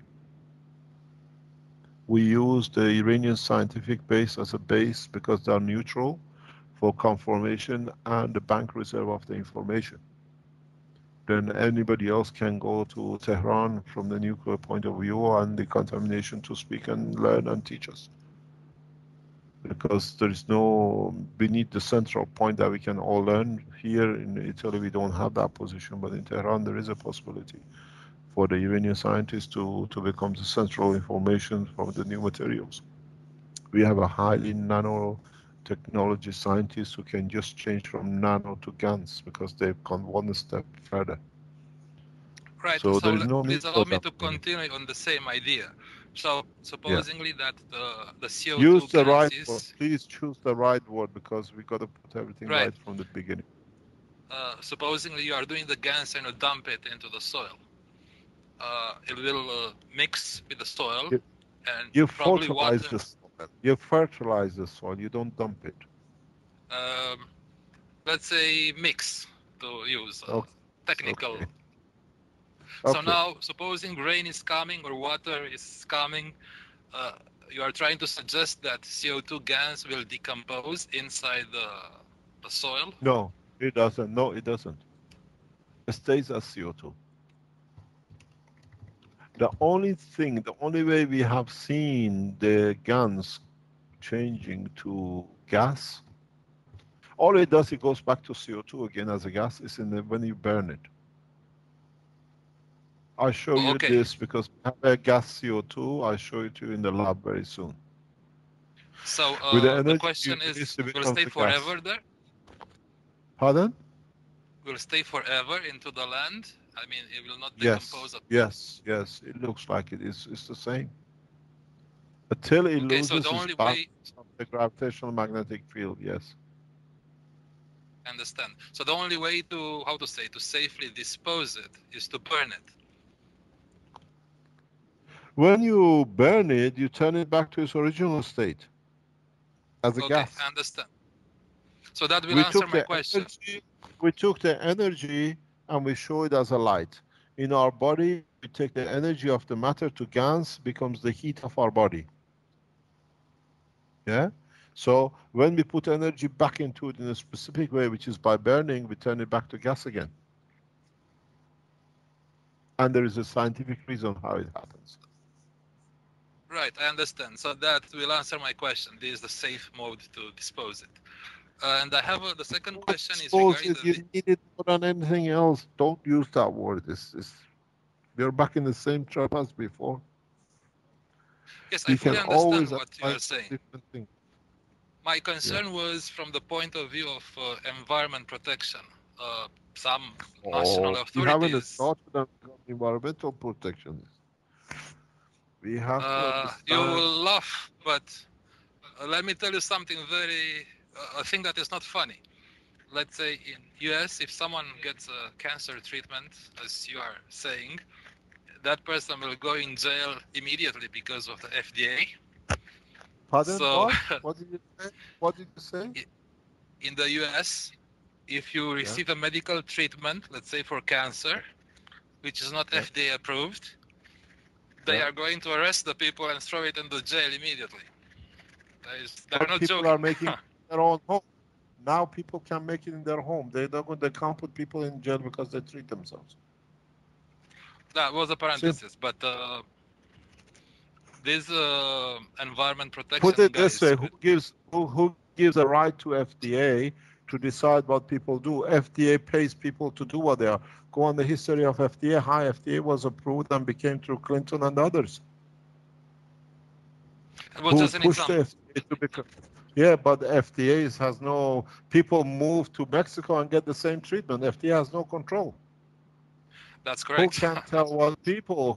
Put it this way: we are doing it. I know organizations in America who arrange your trip to China, to Philippines, to Thailand, to India to get a stem cell. Because FDA has not been paid well enough by the people who control it to override. Now the technology, they are doing the same thing with Keshe Foundation in Belgium. This is one of the kangaroo trials they are trying to start. We did a medical treatment with, I don't medical treat, I produce a system is at people's freedom if they want to use it. I don't treat nobody. I may say it's a process and you decide the process. We build it on the table. You want to eat it, you eat it. You go to a restaurant, you want a wine, you drink wine. You want water, you drink water. This is what is a technicality, what they are trying to do. We don't produce, we are teaching space technology, and the space technology needs to be tested. We have shown now, you cannot deny what has happened in past 3 days in Fukushima.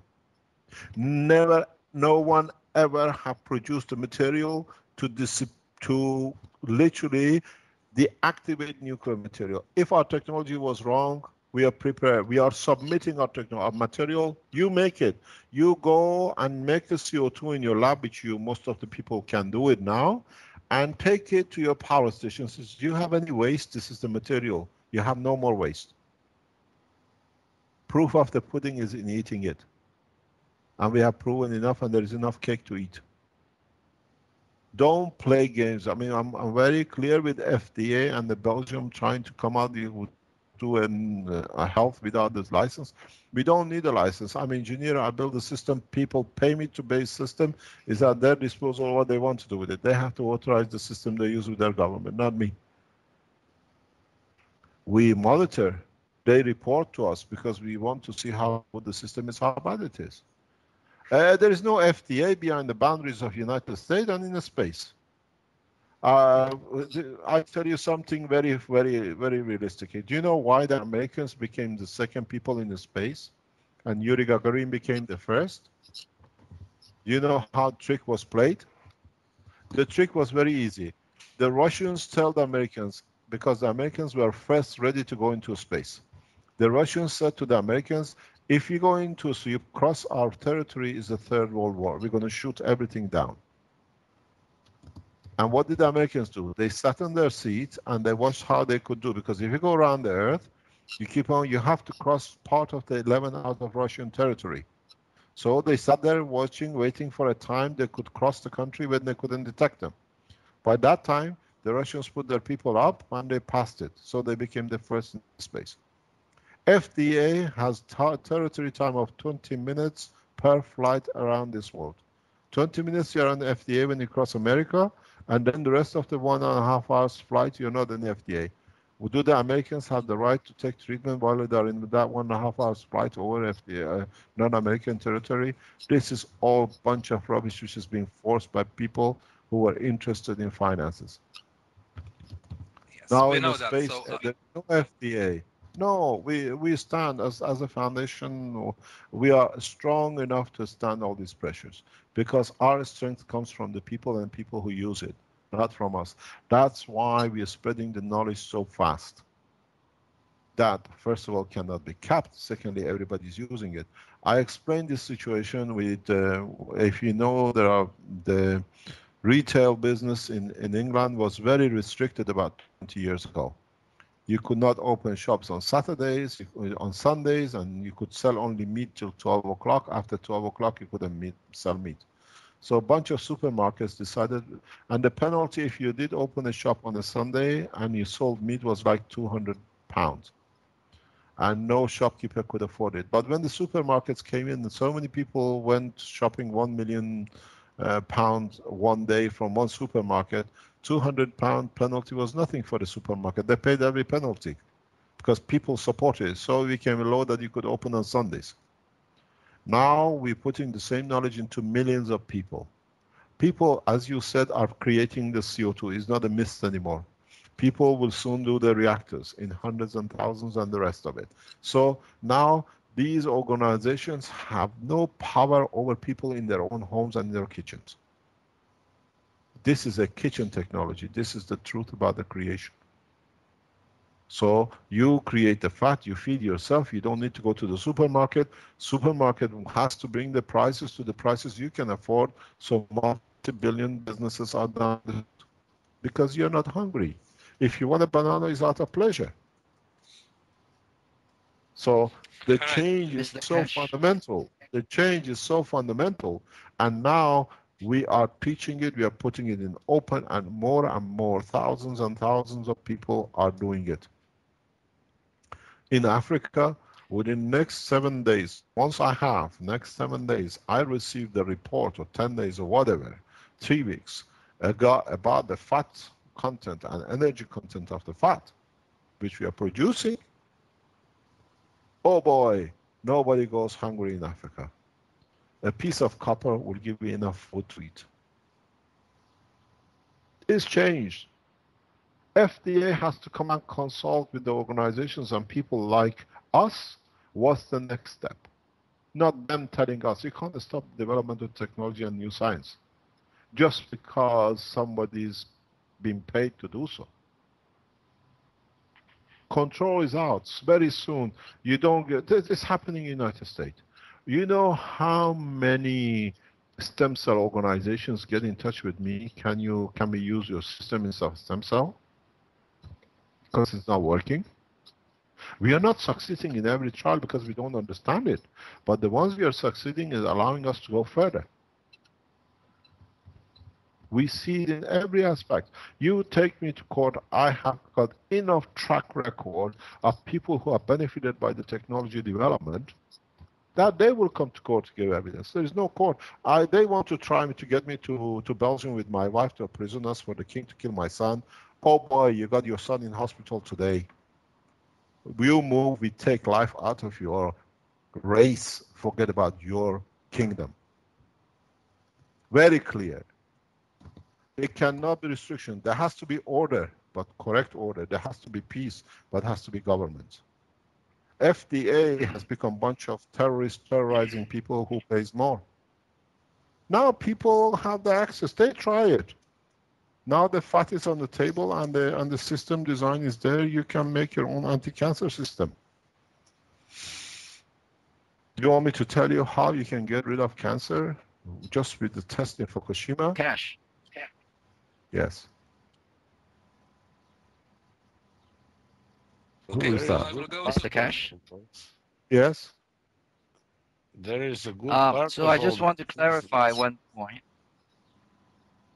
Yes. Just want to clarify one point. So the CO2 gas will be absorbed by the plants as a nutrient, right? Is that what you're saying? No. CO2 becomes the tool to attract gravitational magnetic field of the hydrogen and nitrogen, which the water needs for energy. The reason you water the plant is to allow the nitrogen to become active. That's why you put nitrogen as a fertilizer on the ground.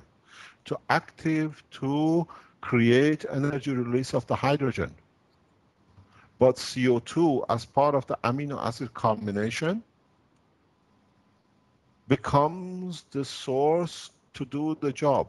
CO2 is an intermediary, is a medium to do the job. It doesn't become the food. This is why wheats and other things have such a high percentage of protein. Why protein? Because the CO2 is a part of the combination of the amino acid, carbon, oxygen, hydrogen, nitrogen. This is why the reason wheat and other things, that is why we have meat as protein, we eat animals, because that conversion is done. You have to understand the totality, not just that becomes one thing. No. If you look, depending how different soils create different fruits or roots or different vegetables. Because the condition which is created allows that absorption. So your GANs doesn't become fertilizer. Your GANs become if you use a copper oxide GANs instead of the CO2 GANs, then your plant absorbs something else. If you want plants with high calcium content, look at the GANs of calcium. Then it creates that condition for it to be absorbed. Understand the totality. That's why we started SSI. This is why we started international teaching, that you understand all aspects of it. So the presence of GANs will facilitate the plant to absorb all these nutrients. Yes, bravo. Nitrogen and oxygen for it to create the protein. These are intermediaries. Now we understand the intermediaries on this planet, because up to now we didn't understand. Now we understand it. Now we understand the process system. So the more GANs we have in the soil, the better it is for plantation then? This is why, Mr. Cho, this is why, if you look at the reports, I asked Guy to post up this again. If you remember, Guy is a specialist in these things. He's done the test, what do you call it, the seed test examination. We bought the apparatus for it about 2 years ago, and he did the testing. He's a well-connected scientist from Leuven University in Belgium. We'll ask him to release his data, because he was paid by the foundation. He belongs to the world population, that the amount of the GANs, how much he uses for the seed, how long you put the seeds in, it'll give you better results. And that's why we've seen multiple seeding or stems by the seed. Because what happens, the seed receives a lot of energy or a lot of nitrogen and the oxygen and the water from its environment, the moisture of the environment, that it has surplus. Like we go fat, the plant decides to produce more stems, so you get the highest harvest, bigger harvest. This is soon we will ask, like our colleague in Eugene in Africa, to go to Sierra Leone, because we have all the facilities in the university and the land being given to us, offered to us, to test the full agriculture in a larger scale. You understand, because the gravitational magnetic field of the oxygen and the carbon, nitrogen sits in between, is enough to attract nitrogen.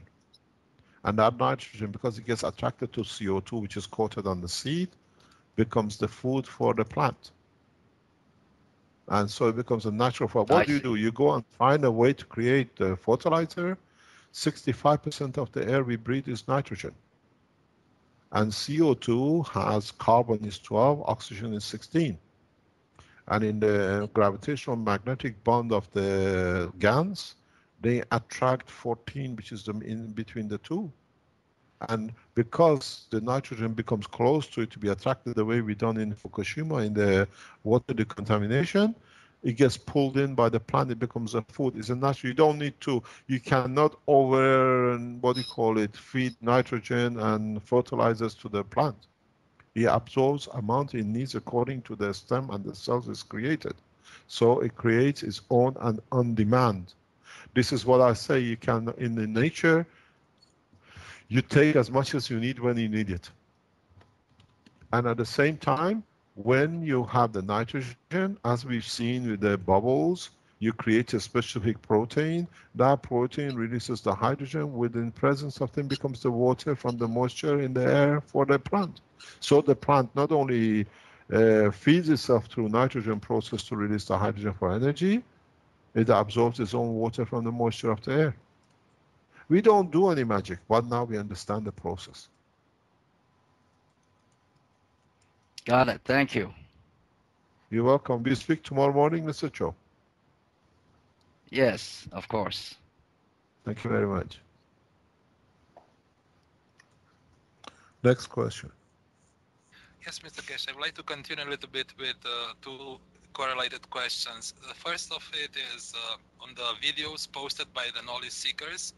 You had one of the containers that had only natrium chloride, which is salt, and in which you said that no reaction of capturing GANs did happen, and you did not explain why not.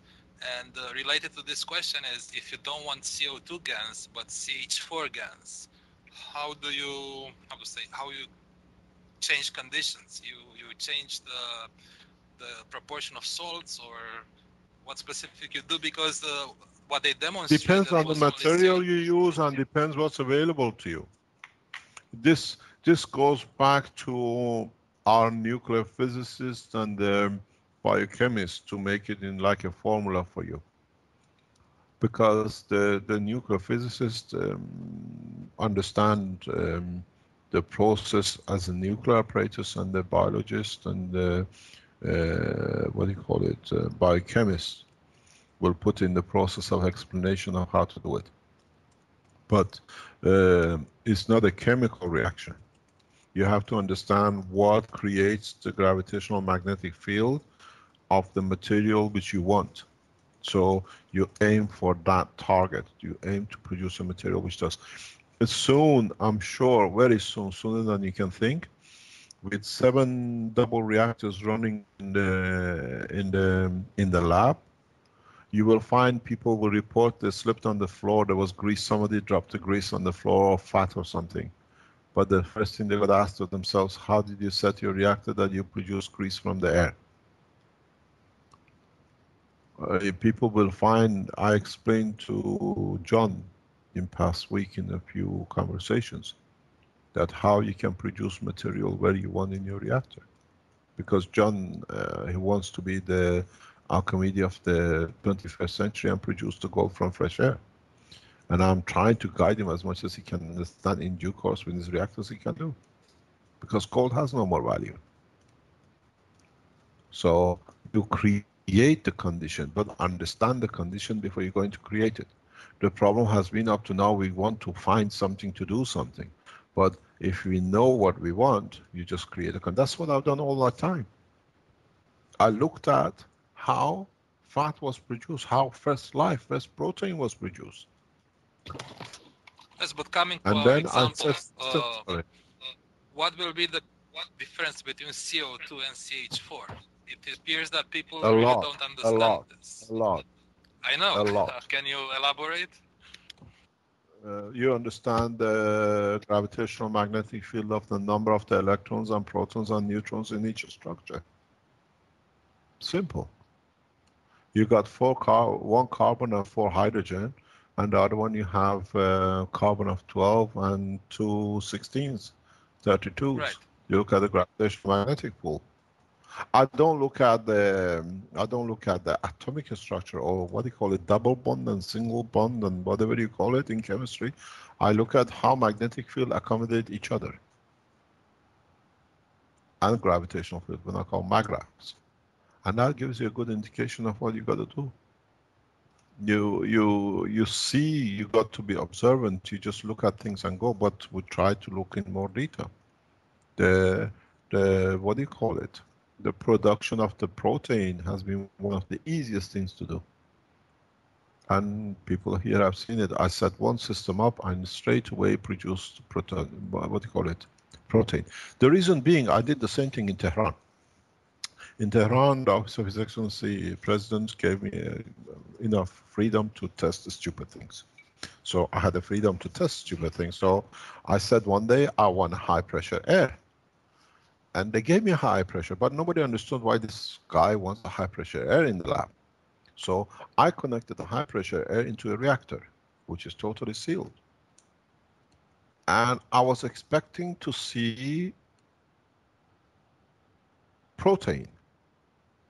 When I opened my reactor, because I use a highly clean system and gloves and alcohol, I produced so much protein, which, because it was in a gaseous state, got sucked into the thermomolecular pump and damaged molecular pumps like nothing. And they said, how can you, using all these things, where does all this fat come from? And I told them, he gave me all what do you call it, fresh air, the way I wanted it, and fresh air has got everything for fat, so I produced it. But the only mistake we made, we didn't put a fat filter on the system.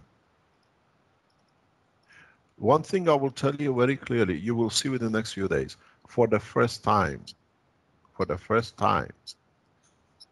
we will show in public the Iranian Space Technology Reactor.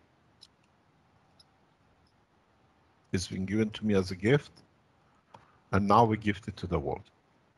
One of the 7 systems you see on the floor is the Iranian Space Reactor. This puts shivers on the back of a lot of people who lost drones.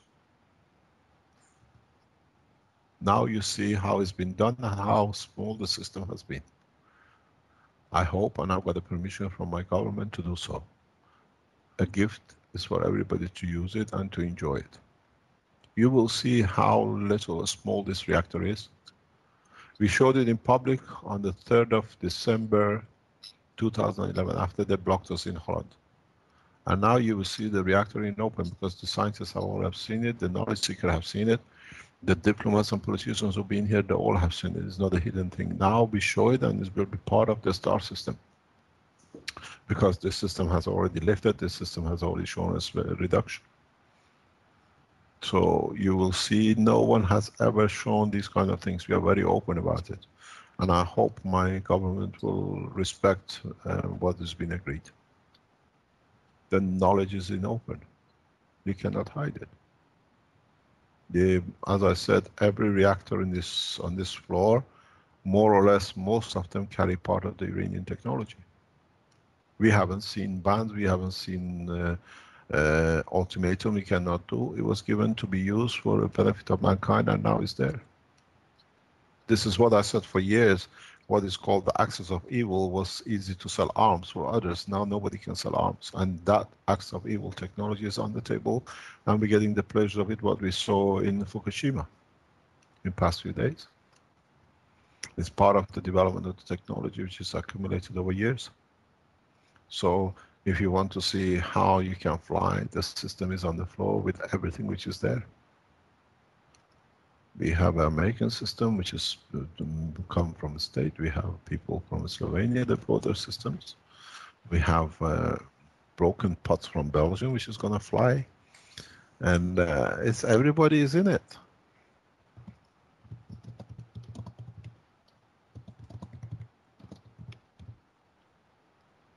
Next question.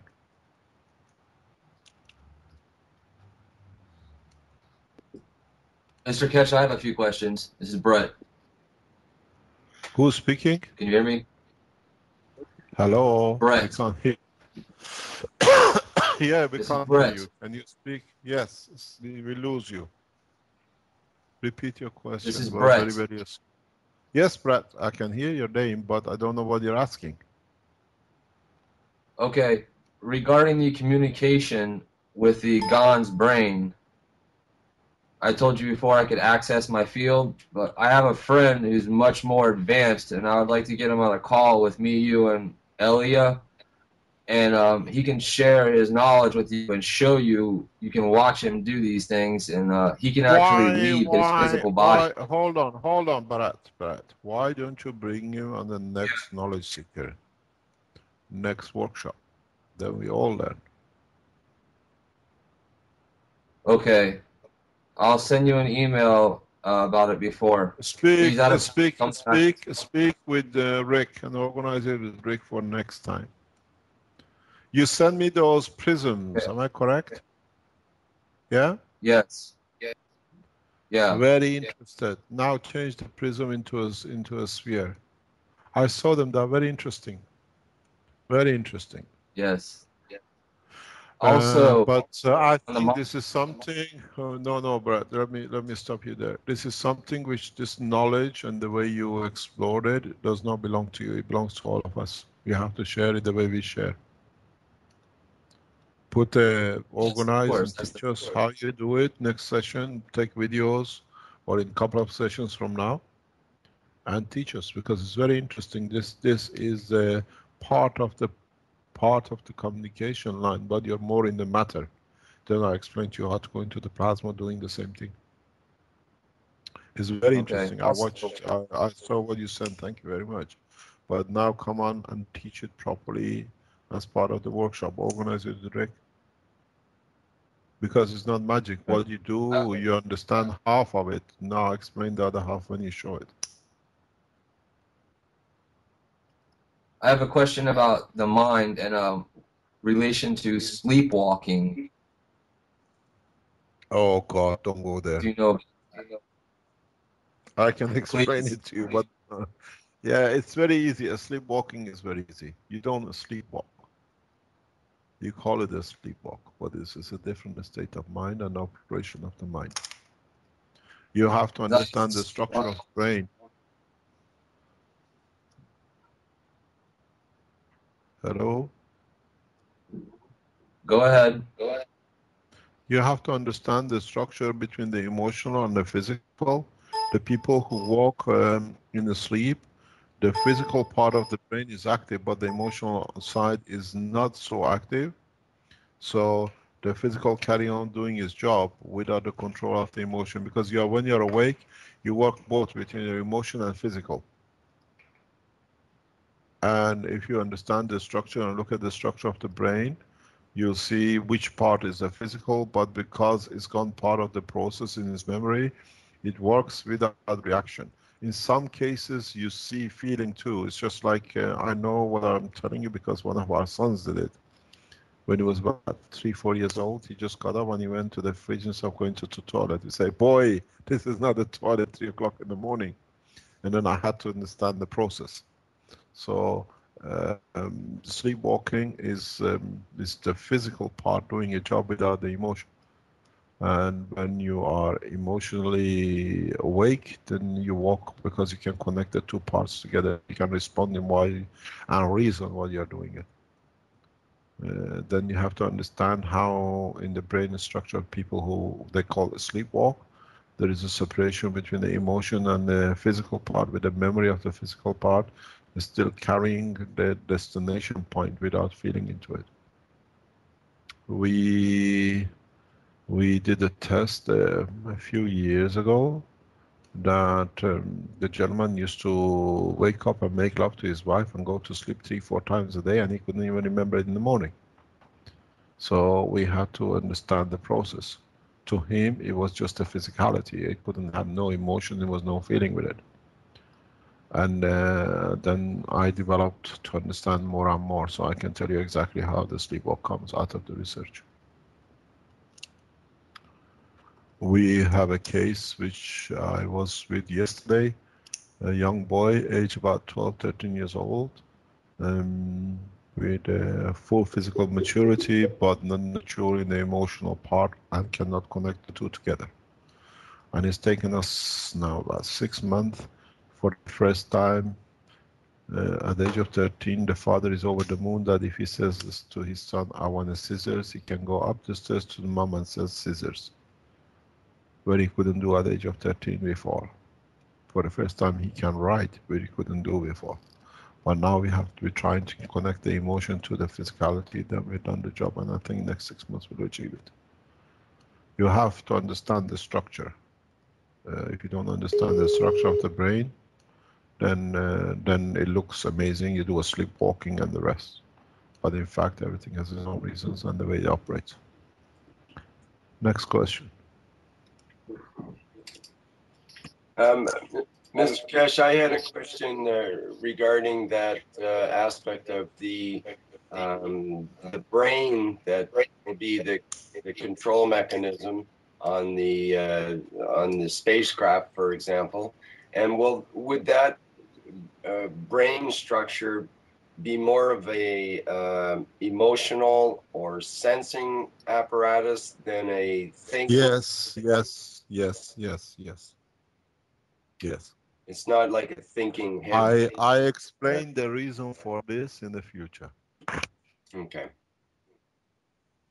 In the deeper space you need, because some of the things are non-tangible, but they still have the intention and the work. Your reactor, your system you set up as you control, feels the intention and the work. And that's done This through is the, sensing it's the same as you feel, huh? You enter a room and you feel there is somebody inside without you seeing it. Right, so we sort of have to define the word feeling, or it's a zero-time gravitational magnetic field. Okay, so that's this is much developed. I would love to work with the Brazilian scientists to develop more this with them. They're working on it, and I've said that before. But to understand the composition of different fields, this system I put on the table is more or less mono copper oxide. you have to make a combination. It's very much like the Earth planet. Then you get a spectrum of different energies, magnetic, gravitational field. Then you can cover and protect yourself in respect to everything. But Now, it has some hazards, but it has some applications. would it be true that that kind of nano coating in effect is super sensitive to human fields, let's maggrav fields? Well, it's not super sensitive. We are matter, but that is beyond matter. Well, that's what I'm saying. We are subordinate according to our strength level. So it's very easy for it to operate within it. These things are, in these workshops we speak very general. Now with the classes set up for, what do you call it? IKS, International Knowledge Seekers, we spend 3, 4, 5 sessions going into detail, opening everything, reason, calculations, and everything else. The general talk is over. We're going to go into very detail. Why? The reason we do. What's the objectives? What are the reasons? Where can be applied? Because in a way we had to raise enough, what do you call it, conditions. Now we have enough people that we can go into detailed teaching. I think it's really exciting. I think it's really exciting, the aspect of all these different knowledge seekers providing a completely different point of view. Well, not completely different point of view at all, actually. A similar point of view, but from a different direction, you might say. So it fills out so much better. I can really see how this could be an exciting program with perhaps a different knowledge seeker each day of the week, essentially delivering the teaching of the day, and that's really exciting. You see, if you notice from the first time knowledge seekers, when they spoke, it was all hellos and who they are, and a little bit of adding, but now you see they stand their own ground because they're gaining more knowledge, and they go through detail, and they express their opinions, which all comes out of working and gathering more knowledge. The way today Mark explained to you the whole CO2, because he has the data, he's been through the test with Mukoko. He understands, we discussed it, we had a big discussion which figures we're going to show. And I don't know still which one he's used, but soon we will see. Because these are all scientists, these are not, what do you call it, paid up soldiers to do what you said. It's the freedom of knowledge, freedom of access to technology, freedom of understanding. They express their own ways and they teach their own ways, and this is how it should be. The next 20, 24, now 5 knowledge seekers we bring in, they will do the same. They express it. This is what I was saying to them yesterday or the day before. What I could not express with my language to a lot of people, they are doing it in a very such easy way. And that's why it's understood by more and more people. And part of that seems to be, to me, that every single human in their own way can understand this teaching and actually contribute and provide feedback in their own way once they do have that understanding. Even though they may not be highly educated, they may have an intuitive sort of grasp of the concepts, and sort of like the saying out of the mouths of babes, while sometimes having less of the intellectual makes them more direct in terms of their actual experience of the fields and that kind of thing. Does that sound somewhat true? We got to learn. We're all learning from each other. It's the process. I always say, when you have one flower in your hand, it's just one flower. But when you put a collection of flowers together, it makes a nice bouquet. And the human race is a bouquet. We need everybody in it. That's a really nice way to put it. Yeah. Next question.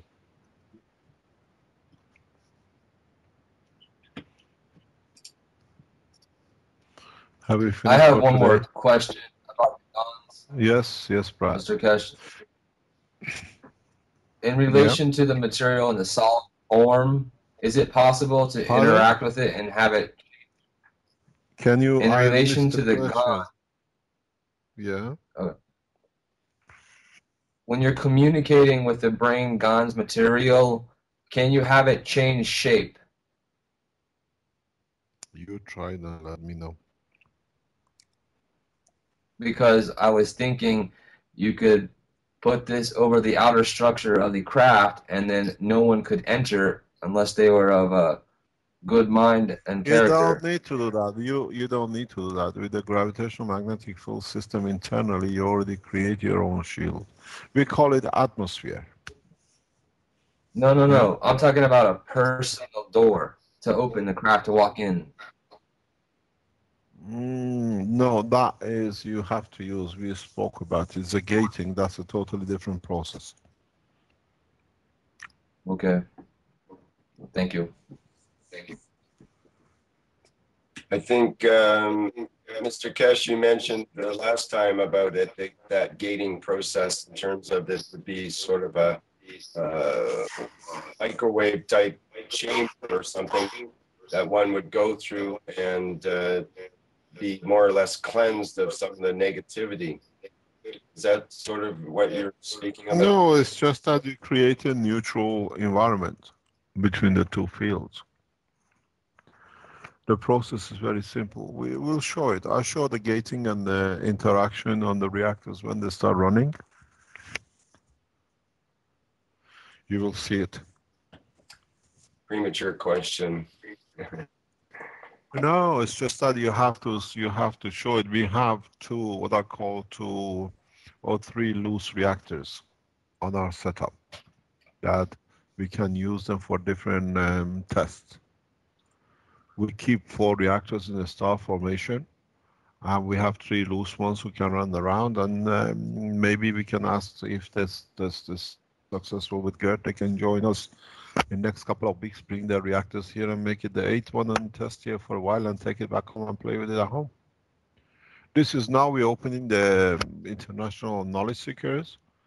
We open the facilities that you can come even for a week here or 2 weeks here, test things, work with us, learn or teach us and go back. The game has changed. Now the institute is International Institute Teaching.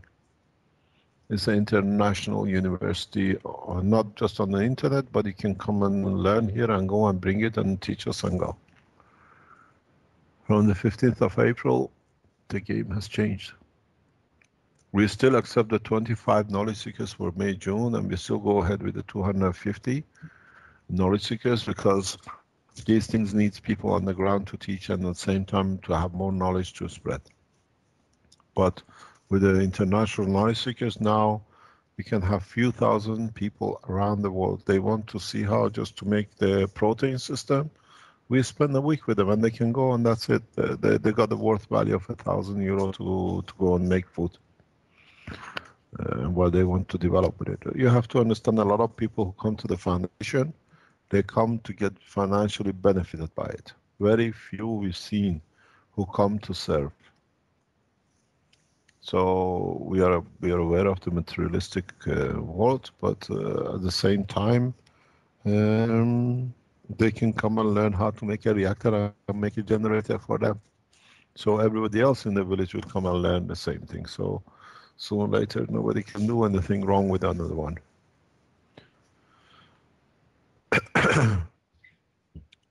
Next question. I have a meeting with the politicians in about 10 minutes. I have to leave. You can carry on asking questions. I was going to say it has been over 2.5 hours here. It's probably time that we should wrap things up. At least the main concept.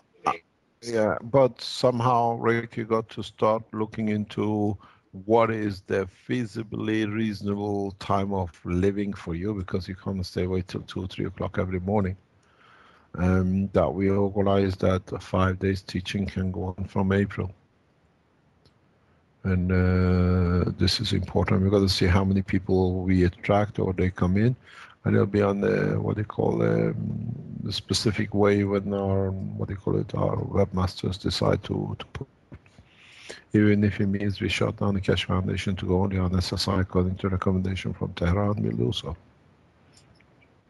Because the whole purpose was to make the knowledge free. It's better to be a space institute and everybody learning than having a organization called Keshe Foundation. This served this purpose the way we started with the Keshe Technologies, originally with Dirk and Olivier and Tom West. Now we go back to the next step. You got to understand a lot of people in the background have sacrificed a lot and put a lot into Foundation Keshe Technology, which became Keshe Foundation. If you attended the Keshe Foundation meetings in Belgium, the opening day, you met the three people who started and been the backbone of the foundation. And it's in the videos. So now we're going to the next step. Maybe there is no need for Keshe Foundation to be there to become a space institute, because that's what is needed, and those are recommendations coming from Tehran to us. So we might very soon shut totally the Keshe Foundation, or just change the Keshe Foundation into a space institute that become an international teaching organization.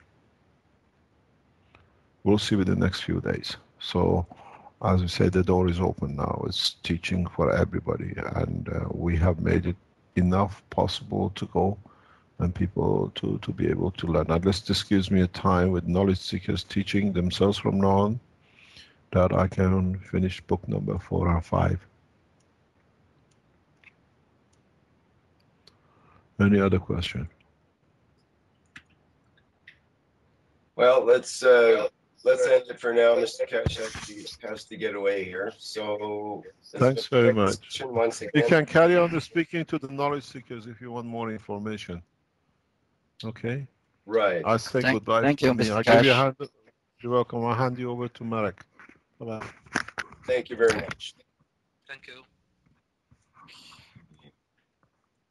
So I think I'll end the actual live stream broadcast now. We can restart it if we wish to continue with the, but I'd like to stop this recording at this point so we make sure we have it caught up, and we can restart it if we wish. Okay, I'm going to end. So this ends the 5th Knowledge Seekers Workshop. Thank you for attending, everybody, at live stream. Okay, thank you. Bye-bye. Thank you for attending.